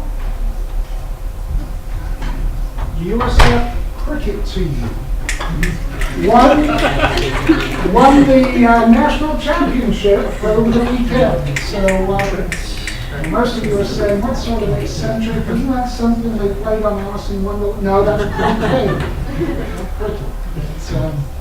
But your point is very well taken. Of course, continued success of those teams is in large part dependent on revenue generated by the other two that will help subsidize it. Unless, of course, you want to recommend to the provost that he divert precious academic monies to support athletics, which some universities do. We do not at USF. Or perhaps the students would like to pay higher levels of athletic fees. I'm not asking you to do that. I'm not advocating for that. But again, there's a fiscal reality that comes with this. But your point is well taken. We need to celebrate the successes of those lesser known student athletes. And don't forget women's sailing, which incidentally is based in St. Petersburg. But do we have any women sailors in here?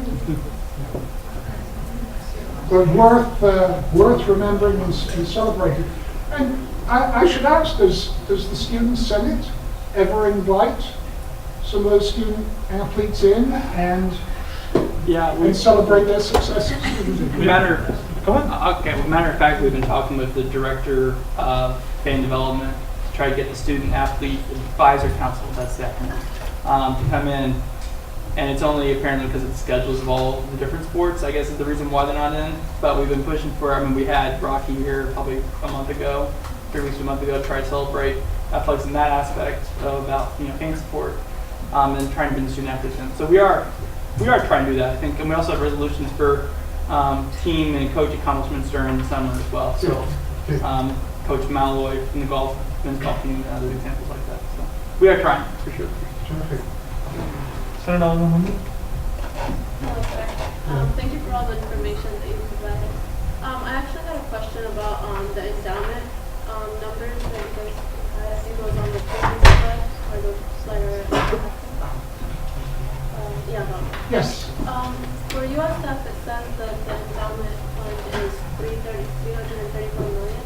Is that up to date? Yes. Because as of June 2013, the endowment report said that it was 391. This is the report. I'm sorry, when I say it's up to date, it's for the reporting year. So if you see up to date for fiscal year 2012. Okay, so yes, it's absolutely fine. But while we could put our higher endowment, actually the University of Florida would see their number growing. This is interesting because last year the Florida State University was actually 525.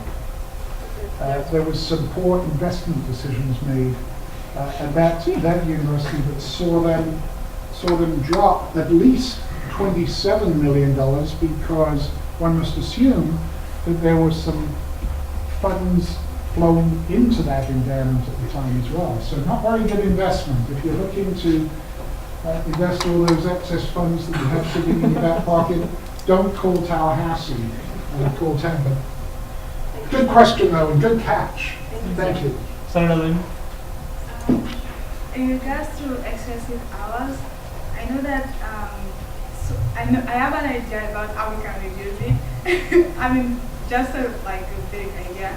It's like some people are trying to major in pre-medical studies, but here in USF there's no major that is specific to pre-medical studies. And in order to take your pre-medical classes, you have to major in another course, then take those extra courses. For instance, you have option of chemistry or microbiology, and then you have 14 extra credits in microbiology and 6 extra credits in chemistry. So we can reduce that by just creating a major that it's all pre-medical studies. It's kind of a way to reduce our excessive hours.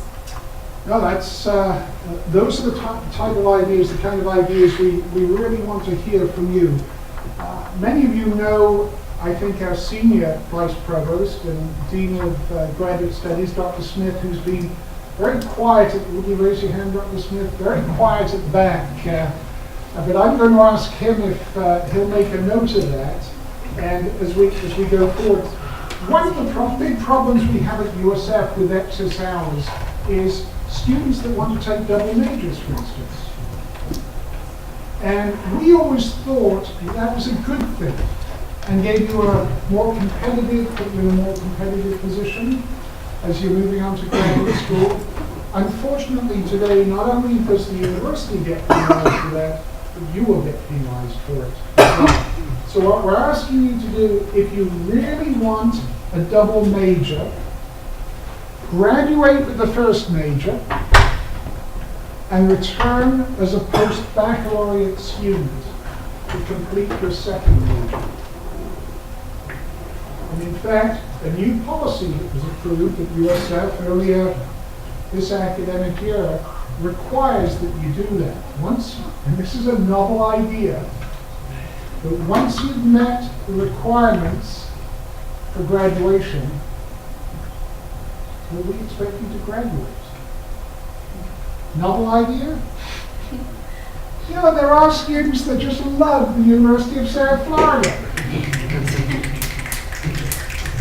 And we love you! But be my best friend, graduate in 4 years. I promise you, you can come back for a 5th year and complete your second major as a post-baccalaureate student, or better still,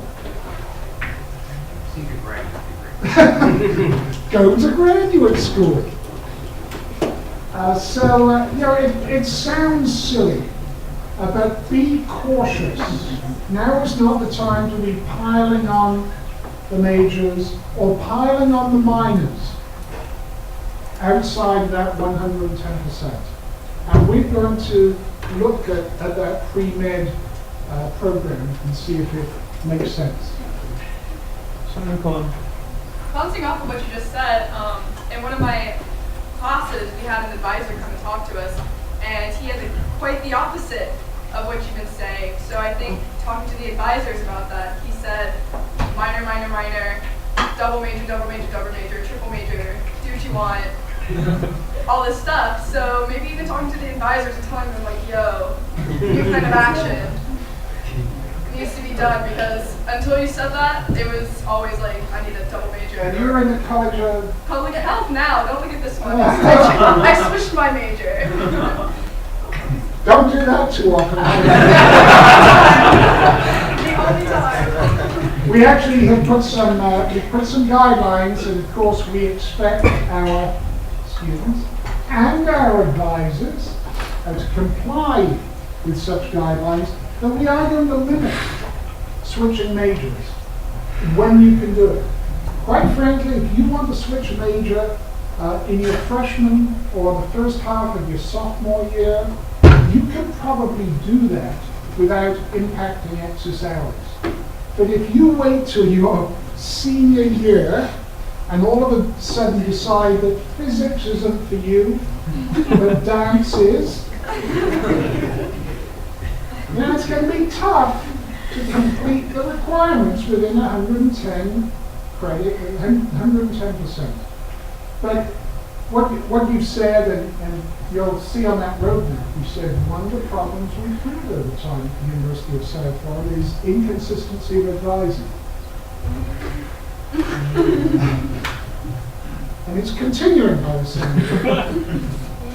First and foremost, let me say that you are all smart, talented young women and young men who can figure out the appropriate sequence of classes from the day you enter the university to the day you graduate. Now, we're providing technology, we're providing a degree audit, an online degree audit, software program, DegreeWorks, that I hope most, if not all of you, are familiar with. There's an investment. It's helped us with student success.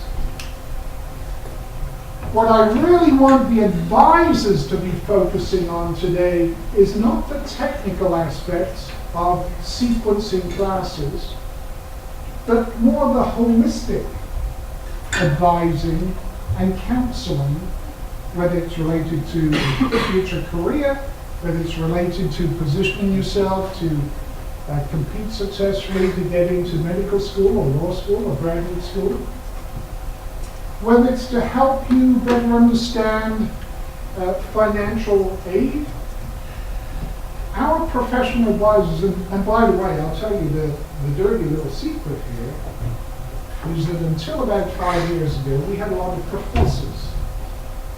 And don't tell your professors this because they won't like me for it, but a lot of professors advising students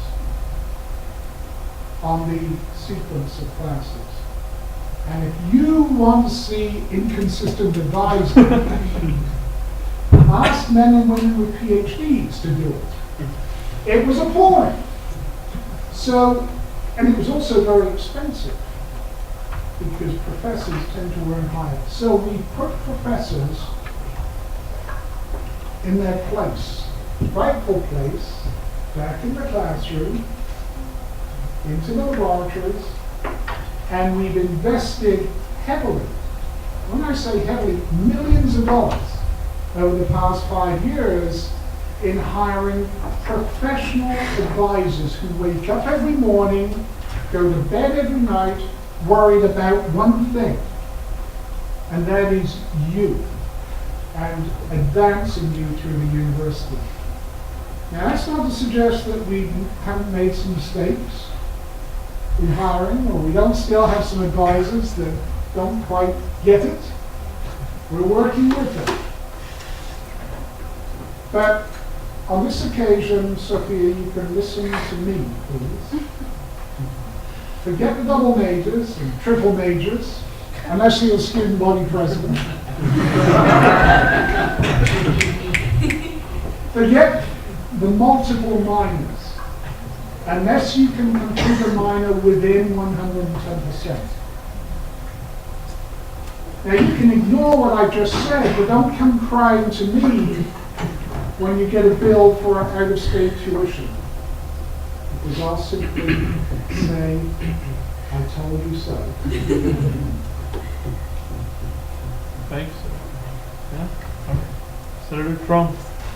So I was looking at Atlas online, and they have, like, I guess, like the benchmark courses for the different majors, and I heard that if you don't take that class in that semester, you have 2 semesters to take it, or you'll be asked to change your major. Is USF actually going to be implementing that? We will over time. And in essence, these are kind of the gateway classes that establish or provide prerequisites and an appropriate sequence. Ours is something of a soft implementation because we think it would be unfair to our students. Now for freshmen, it's going to be a little different. As freshmen come in, we're going to hold them to the line. But for those students that are currently enrolled, we're going to take a little more of a soft approach. But that doesn't mean that you can leave a prerequisite until your graduating semester, because it's not going to serve you well. Does that help? Senator Hernandez, have the last question. I just want to know that, in general, where does USF stand in regards to like college acceptance compared to the other universities?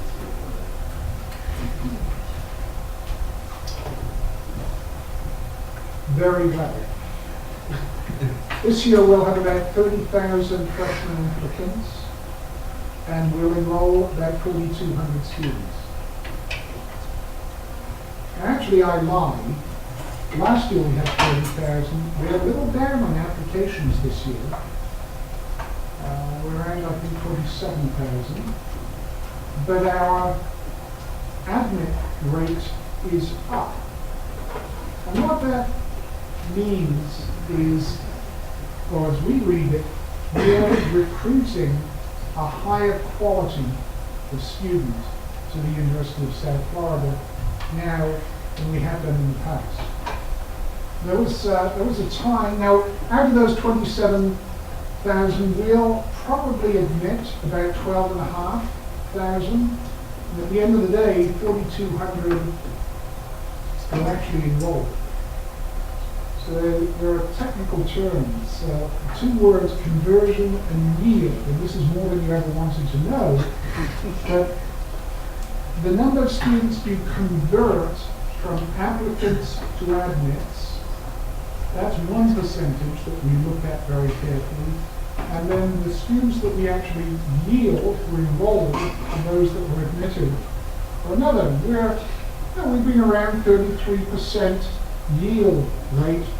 When I first came to the university, we were at about a 50% yield rate. And I didn't quite understand. My immediate thought was, why are we losing all these students? Well, of course, back then, and this was in the dark ages, I arrived in 2002. The dark ages. At that point in time, the quality of the student pool wasn't anything like it is today.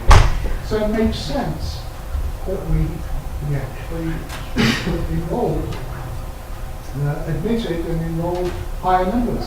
And that was also the time, of course, when we were getting paid by head. Now, you asked me a specific question.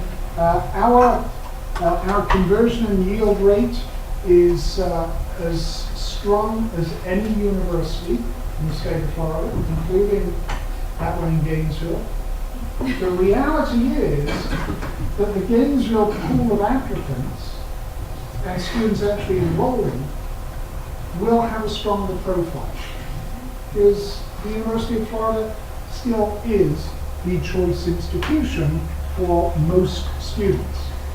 Now, for the smart students, who are right before me, the University of South Florida offers considerable advantages that you can't find in Gainesville, not least of which the community of which we're part, and that's a huge attraction. I was at a new student recruitment event in Atlanta on Saturday. We're recruiting more and more students from out of state, as well as out of the country. We think that's a good thing for the quality and the relevance of education. But I asked those students where else they had applied and been admitted, and several of them had already submitted their deposits. Not one of them mentioned that institution to our north. And the attraction was our football. No, it wasn't. The attraction was the opportunities provided in the Tampa Bay region that extend beyond the university. And you're in a special, you're not only a special university, but you're in a special place here. And again, as I said earlier, more fool you if you don't take full advantage of all the opportunities provided. Thank you again, and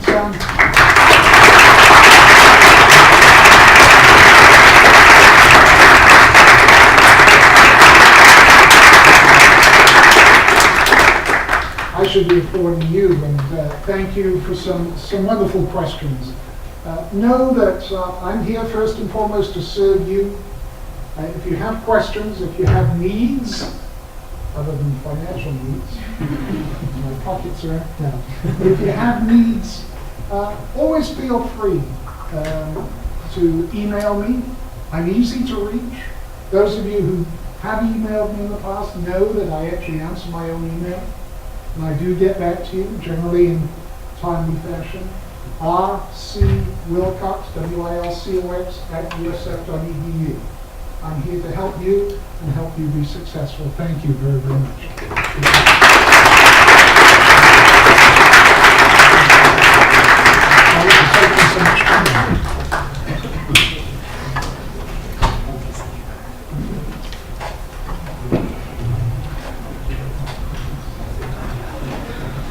Alright guys, 2 budget bills. Like, this should take no more than 5 minutes.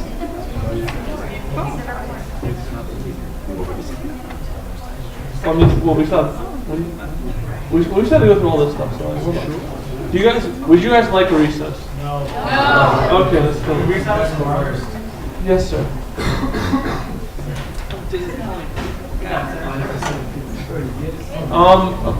We're reestablishing quorum. You'll get pointed if you're out.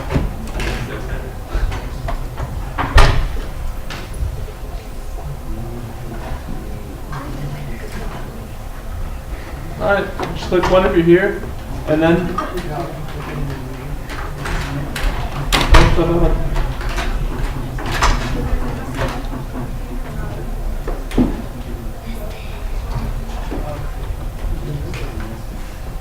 I know this is kind of counterproductive, but if you're going to step out once you're done, at least leave your clicker with Ms. Bella's there. Alright, with the presence of 31 today, well, at this point, we're going to move on.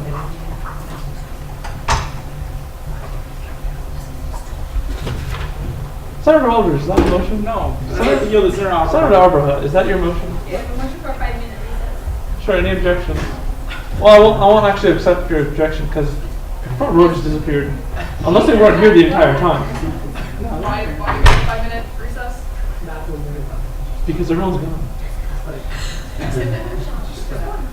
I'm timing it this time, Sean. 5 minutes? Any objections? Besides mine. Seeing none. We're not in 5-minute recess at 8:20 p.m. 8:29 p.m. Yeah, but how many people is she able to, recruit for recess? I don't know, I'm pretty persuasive, like, I think I did.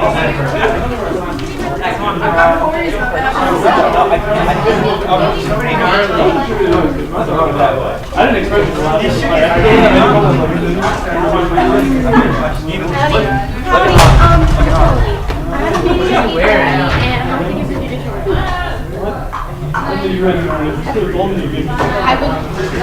I would want to do it, but apparently my senator privileges are I appreciate you shaking your head for the question. Because he refused to meet with me about it. I emailed him to meet with me about it. He refused. That's the No, I know, but I wanted his opinion so I could write in my group project. Oh, you just wanted his opinion for a group project? Yes, I need his opinion for a group project. I need his official opinion. That's who you went all with. Well, you could have made up an official opinion. You can automatically assume what the man's opinions are about everything. That's what I have a meeting with Dean Freeman and what's his name? Conway and Solid. Yes, I am. It's for my group project and my path of data for social change leadership project. That's a leadership.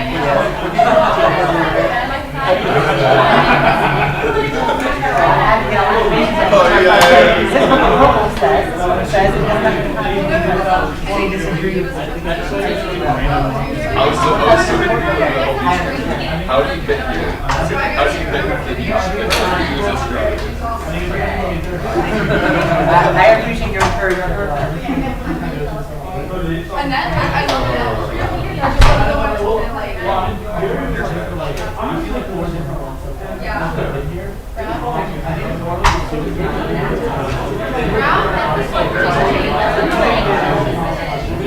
Roll call.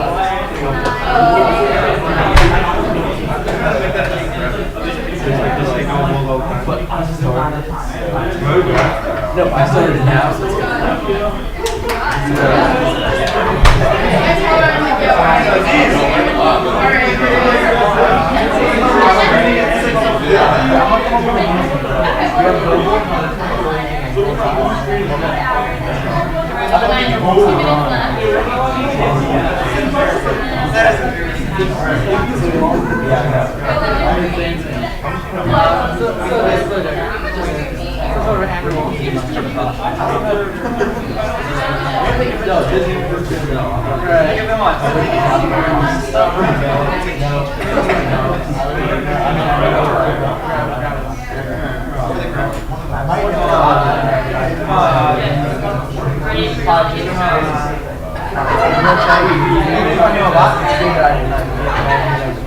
Why?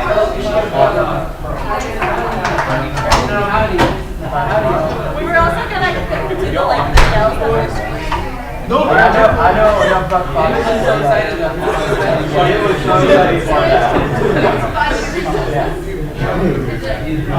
That's what I was trying to look at.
I didn't even dress up for your days. Nothing.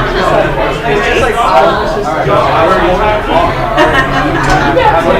I don't have any dates.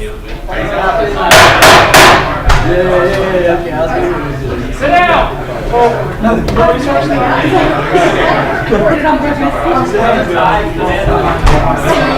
Sleepy. Don't pull out your chair this time. Shane, look what I got. I don't need your. Look what I got. They don't even. Get your clicker. Holy crap. Don't break it No, as long as they heard me out. Don't break it again. Hey! Hey, we have to actually first. We actually have to motion. It's on the agenda. I can move it. Oh, really? Oh, okay. I'm gonna use that. We're back at session at 8:26 p.m. Alright, we're going to go on and present our judicial branch report first because she's already here and we're missing the shit. Perfect. Okay, how you guys doing? Great. Okay, so just a couple of reports from the judicial branch. We just recently had our parking forum right before spring break. It was a great success. The people from the Parking and Transportation Services came out. We had subs and basically a lot of students just asking questions. The people from PATS were answering them. They did mention, I think this is good for you guys to know, not a great thing, but there will be no new parking. There's no budget for new parking. There's no budget for new spots, so get used to how it is now. But on the bright side, they are trying to implement spaces that we have currently into like 30-minute parking or 15-minute parking, kind of just quick parking spaces. I don't know if you guys have seen them, but they're trying to put them, no Brown? They're trying to put them around more, so look out for those. So that's the parking forum. It was a success. They're trying to work on initiatives from the students. Tomorrow is our hearing in the chambers here at 5:30. Setup is probably going to be around 5:30, so projected to begin around 6. It is open to you guys. It is open to the public. Feel free to come on in. We just ask you please be respectful, and it should be done in a timely manner. And that is all. Do you guys have any questions for me? Senator Dode. Will the trial be anywhere? Or hearing? Will the hearing be recorded and posted anywhere? Like live streamed, like how we do it here? Yeah. I'm only allowed to answer time and place. So that is all I can give you right now. Time and place. Okay? Anything else? No? Awesome. Thank you guys.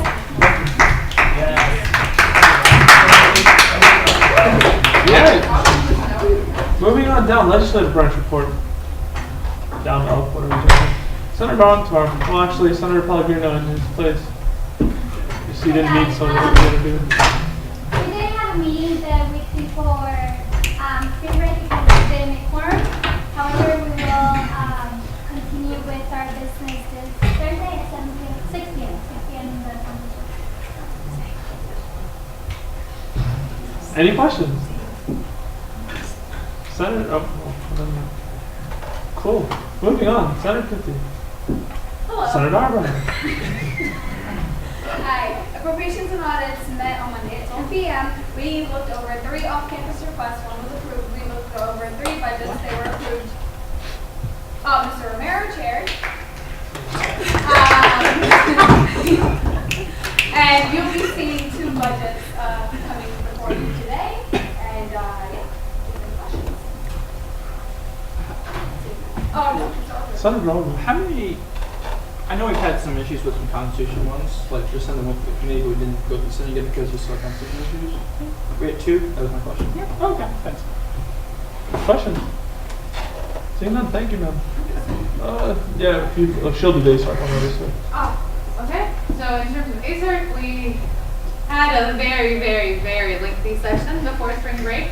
However, we did complete all student organizations and appeals for student organization budgets.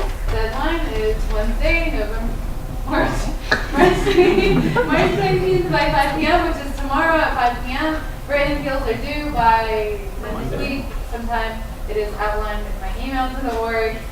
So, this week we'll be looking at departmental and branch/agency/council appeals.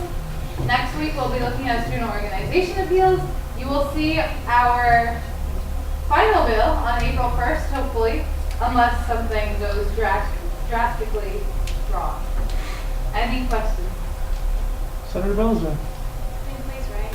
Same place, same time, all day, all Friday. Questions? Senator Love. Never mind. Cool, thank you. Okay.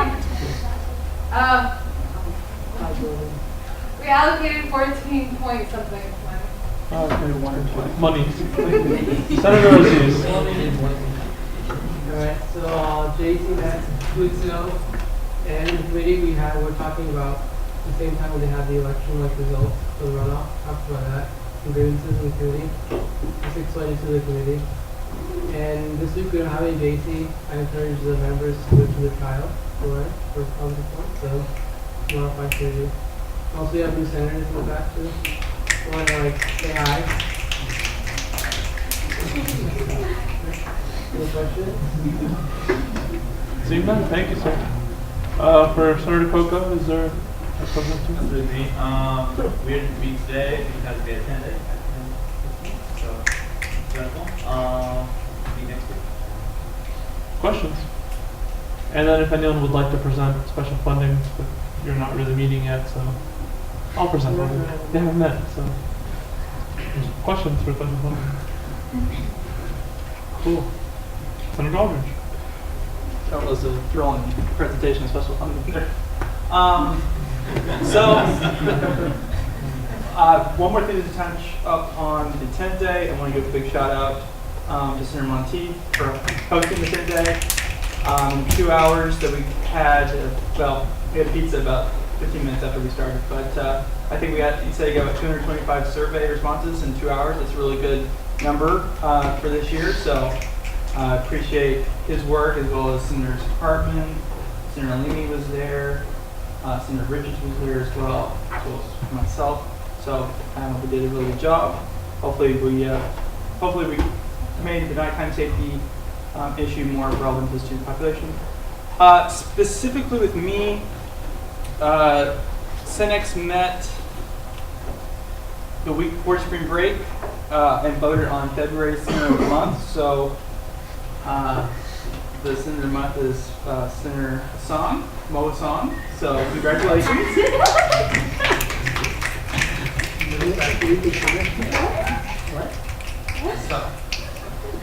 Yeah, that's what happens when you guys don't show up. So the members of the committee that were there at the time discussed it. And obviously with Senator Song's work during the rest of this year, positive points, plus his work in the general elections, working at the polls, was very noteworthy of the committee. So, other than that, the Senate social, we hope will be next week. We've come back from spring break and having the Provost We didn't have the right sort of time to be able to put everything together. And that's why we try to use the last moment from stuff from Beefs and from Chick-fil-A. We can't go with Chipotle because we talked about it. It is an ungodly expensive amount, so we need to find a different vendor to go with. So we're going to talk about that next. But other than that, let's see, that should be about it. So, questions? That's why I said the social. We'll try to, so next week, meet this week or next week, we'll try to have it by the end of the month. Seeing no more questions. Thank you, sir. As for myself, I guess the earliest thing I did was I sit on the student health insurance committees, and I guess after that long elaborate talk, I also met with he's the student president of graduate student something professional student affairs kind of thing. His name is Josh, and he was specifically bringing to my attention that graduate students didn't feel represented still, and my only concern was when I presented things that Mr. Warmke, Mr. Sandoval, even Senate has been doing, like with our future allocation of increased CPGP and like associated things, that he might have been misinformed. But in that light, he said that he hasn't really looked into more things. They're just very uneasy, unsettled over there, and no one's approached them. And so he requested that we host a town hall and at least somehow meet with graduate students. I don't know if we want to go to the extent of a town hall, but we can obviously set up a fair meeting with the graduate students to explain exactly what's happening, to understand why they feel uneasy, why they don't feel comfortable, and try to quell fire before it rages. Because we also had the same problem with like COM or MCOM now a couple of years, like 2 years ago, maybe last year even. And so it's not something that we haven't dealt with before, but I feel like it's something we should address, especially if they feel such a high degree of concern. So that'll be something I talked to Mr. Warmke about and Mr. Sandoval about as well. Mr. Yolan. Have you talked about potentially coming to Senate meetings and just? Well, they're greater. Oh, Mr. Sandoval is waving his hands. Go ahead. It's going to be my report. Good stuff. All right. Well, I mean, specifically the way they put it is that they do a lot of things that are time sensitive on their own nature, and they're always busy because they're graduate students. They all have internships. They have other pressing issues that are not simply like undergraduate related, like us. And so I could see why they wouldn't be able to make it, but again, that's all stuff we can address to them coming down the line. But thank you. Other than that, we've had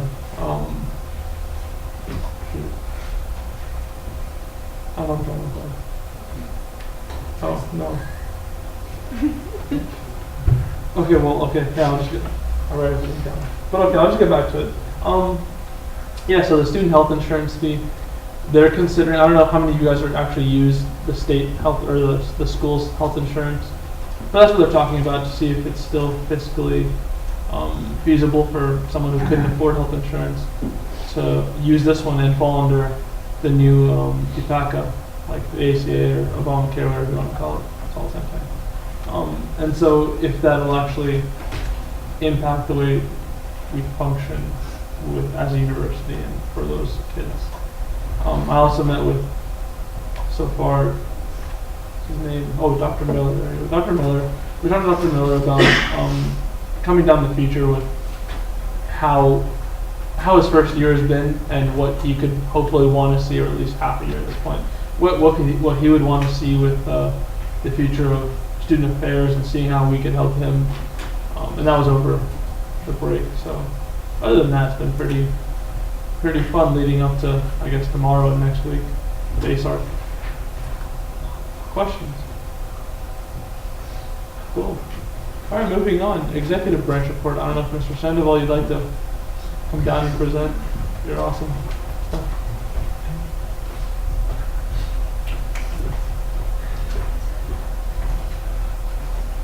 All right, I'm only going to take 5 minutes. So just sit back. I hope you all had a really great spring break. And That's all I really have to say for my introduction. Graduate students. So, over the past week or so, I sit on the graduate curriculum committee for the past year, and so the graduate students have come to me with concerns in regards to student government representation. Unfortunately, this is nothing new.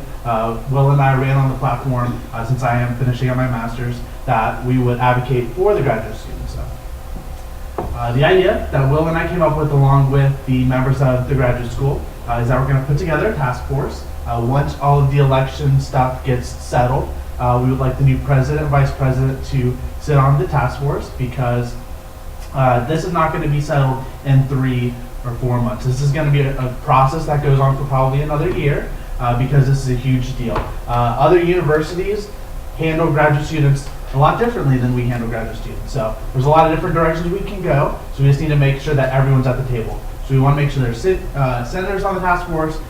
There's a couple people from exec branch on the task force. There are members from the graduate school on the task force, as well as there is the president of the graduate assistant union, which you had talked to, who had come to me yesterday about his concerns with student government and the funding for the graduate students. So, do you have any questions about that?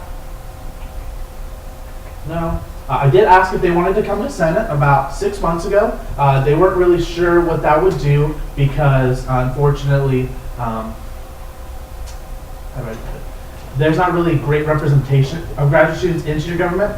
There's just myself and Greg Berkowitz, so there's only 2 of us right now. I believe so. There's no one in the Senate, right? I mean, you have Ali and you have... Oh, and Ali, yes. And Kana. Oh, I had no idea. So there's 4 of us. Okay, so I'm glad that we have 4 now. So for the longest time, it was just me. So they didn't really know what them coming here to Senate was really going to do because they can talk your ear off. They can tell you all about how graduate students and undergraduates are different. But at the end of the day, we're all students at the University of South Florida.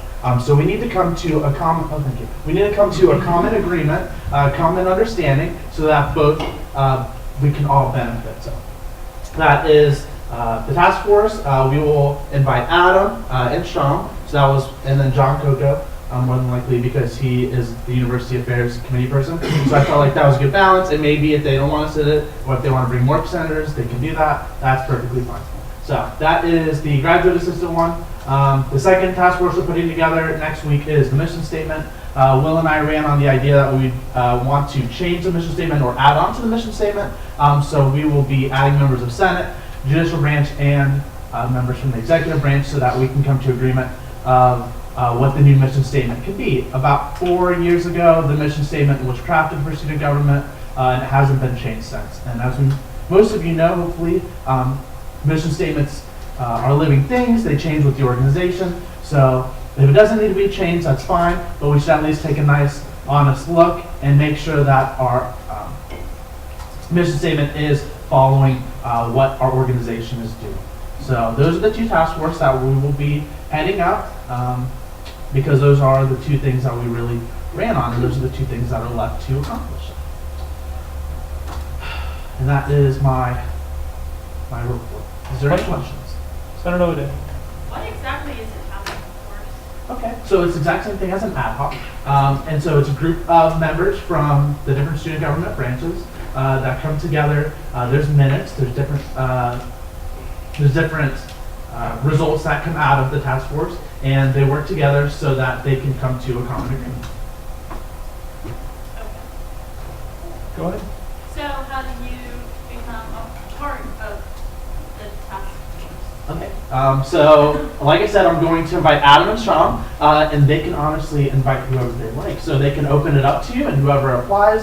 If you want to sit on the task force, you get to spend once a week with me for an hour, which, you know, that's pretty great, but that's besides the point. And so, like I said, that was my goal. I really wanted to open up for anyone who wanted to be involved. Obviously, since we have a graduate student here, now he just became the top of the list, but I would expect that all of you would want to help the people that you are representing, even if maybe you don't know any graduate students, because you are representatives of your college, and unfortunately, graduate students are in your college, so you need to represent them a little bit too.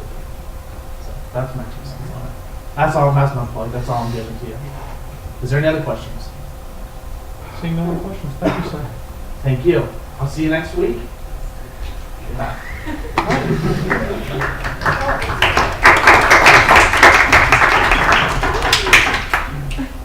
On the open forum, first of all, I'd like to thank the new senators who are just chilling in the back. Like, I know it was a really long meeting for your first time, and I hope, like, honestly, the only reason why I invited, it wasn't mandatory, so I hope you guys don't hate me, but the reason why we invited you was to meet the provost, or at least to see the way, like, the university wants to structure itself, or to understand where you really are, and then hopefully also get an idea of what Senate is, and in relation to everything else. You won't see too many pertinent business items. You just see, like, the 2 fiscal bills you'll see coming up in about 2 seconds, really. But other than that, like, your official meetings, I believe, will start the middle of April. It's for people in the back. Cool. Questions? Any open forum statements? Senator Owens. Calm down. It'll take about a couple seconds. So the first thing is that for those who are graduating, we'll have the Esgato always. Congratulations. Esgato will be hosting the SG Graduate Luncheon on April 18th. So if you are graduating in, I believe it's for the spring semester as well for the fall semester in 2014, or the summer semester in 2014. For any of those 3 semesters, if you're graduating at the time, it's a free brunch celebration of your work in student government. Just you have to RSVP to Tammy Dixon, who's our office manager, by Friday, April 11th. And 2 other things that I will make sure to put in email for a report, but one is ISLC, and I do not know what the acronym stands for. Intercultural Student Leadership Conference. I think I know it's being hosted by CLC. That's going to be coming up around Okay, well the banner was, I'm sorry, so OMA, sorry. That's coming up around start of April. The second thing, or the last thing I guess, is that Greg Berkowitz with University Affairs is going to be having an annual diversity summit, or I should take it back. He needs representatives to be on the group for the annual diversity summit, and that will also be around the end of the month. The deadline, okay, I have it now. So March 31st, be hosting a summit to bring Tampa and USF community together to discuss issues. In the past, student government has provided moderators to the event. So if you'd like to volunteer to moderate, you can get positive points as well. The event's on March 31st, so we need people probably a week before just so they had, a strong foundation for who they're going to have at the summit. So that was it. Sorry. Thank you, sir. And we mentioned healthcare insurance, but there's going to be a healthcare insurance assistance here Wednesday, March 26th from 9:30 to 3 in the NSC atrium, and they're going to help you go through Obamacare. So if anybody's interested, it's one-on-one stuff. But it's going to be health insurance. Thank you. Anything else for open forum? Senator Clover? Did you fix your gavel from us 2 weeks ago? No. So it's a rough life. Senator Romero.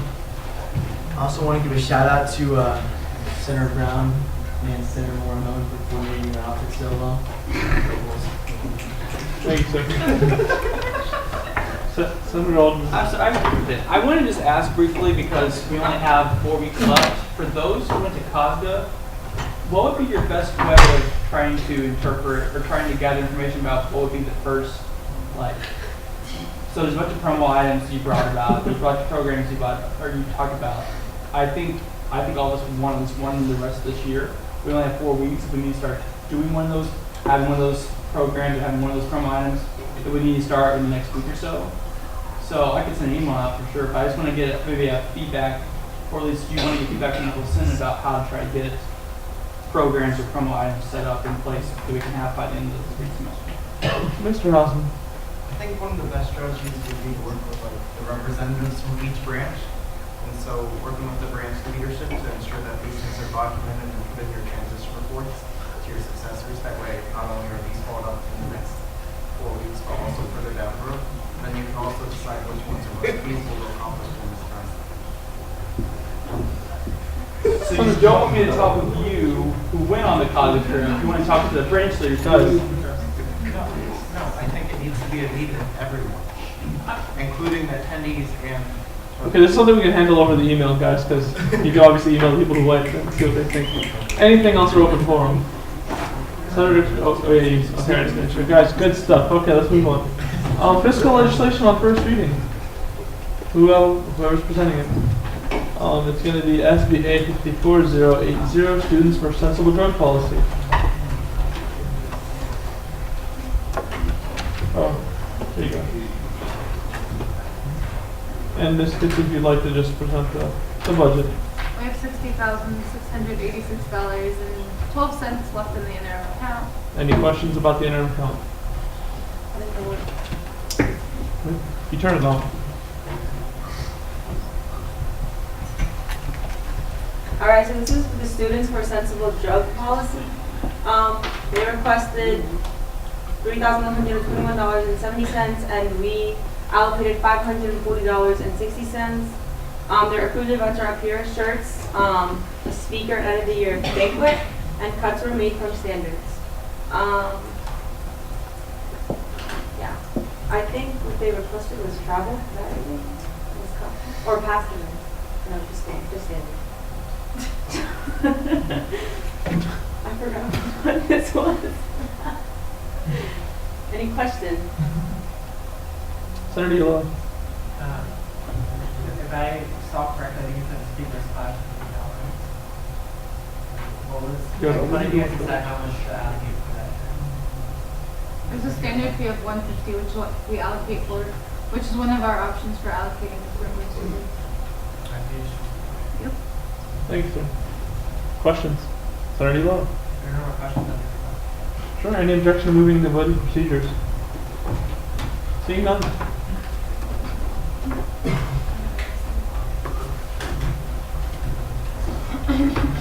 One is yes, two is no, three is to abstain.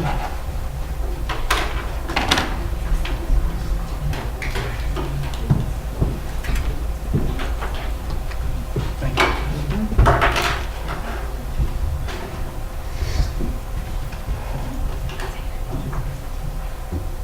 Are we missing one person, or is that good? Okay. With a vote of 29-0 to 1, this budget is approved. And moving on to our last budget of the night. For the people in the back, I guess what we do. Go ahead. I put it up quick today, so. Oh, yeah, it's SBA 54018, English Graduate Student Association. Okay, so, again, this is the English Graduate Student Association. They requested $17,861, and we recommended $3,604. Our cuts came from standards and events that have already passed. One of the approved events was a spring conference.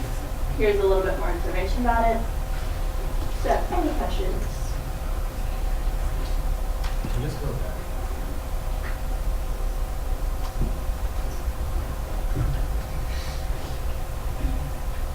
So what were the materials cost? Speaker fees. They were speaker fees. It's already low. I'm just curious to see, the $3,000 here is speaker fees, so the last one you lowered to $150. What can you explain the reasoning behind it? Sure. Senator Robert. Oh, if you're good. Go ahead. Actually, Senator Arbor. all right, speaker fees can usually be 150 or half of what they're requested, and looking at the event and what's applicable or not, we allocate as much. Correct. And bouncing off that, it is a spring conference where they are bringing more people in, so we only subsidize the amount we limit. Senator Kitty. Usually what happens is most speaker requests, 150 is enough to subsidize the speaker request, and that's why we have that included. However, sometimes you have speakers that cost up to $8,000, $10,000 in larger amounts, and we have done that for departments such as ULS, etc. And so going in line with that, we have the option of allocating half of what they request, which is what we've done here, simply because 150 would not even scrape the surface of what they're requesting. If that makes sense. Senator Yolo. And just for clarification too, for $3,000, was there a set amount of speakers? It was one speaker. Which is one speaker. Senator Priest. If there are no other questions, the motion to vote. Any objections? Seeing none. Thank you, ma'am. 1 is yes, 2 is no, 3 is to abstain.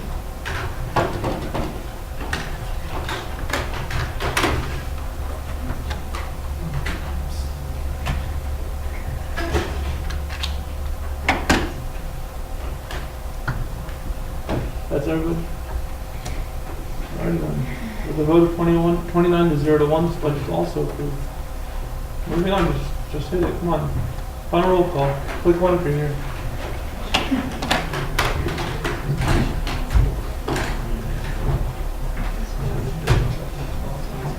Come on, one person. One per person, I don't care, you're getting a point for it, like. It's okay. Sorry. You're fine. With 30 present, I'll take a motion. Senator Abraham. Motion to adjourn. Any objection to adjourning at 8:55 p.m.? Seeing none, we are now adjourned.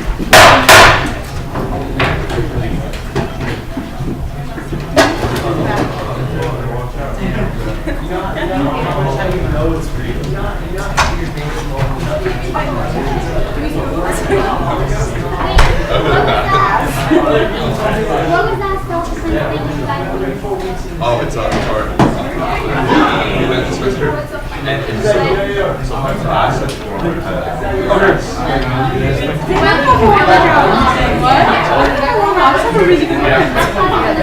That's what I was thinking.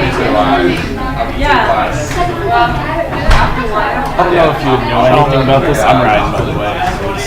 Yeah, I don't know if I can. Does everyone know me, by the way? It'll take a lot of people that knew my name and my face, but I had no idea who they were. I gave you guys a deadline to work. I did. Hey, explain why you voted in. So, the speaker votes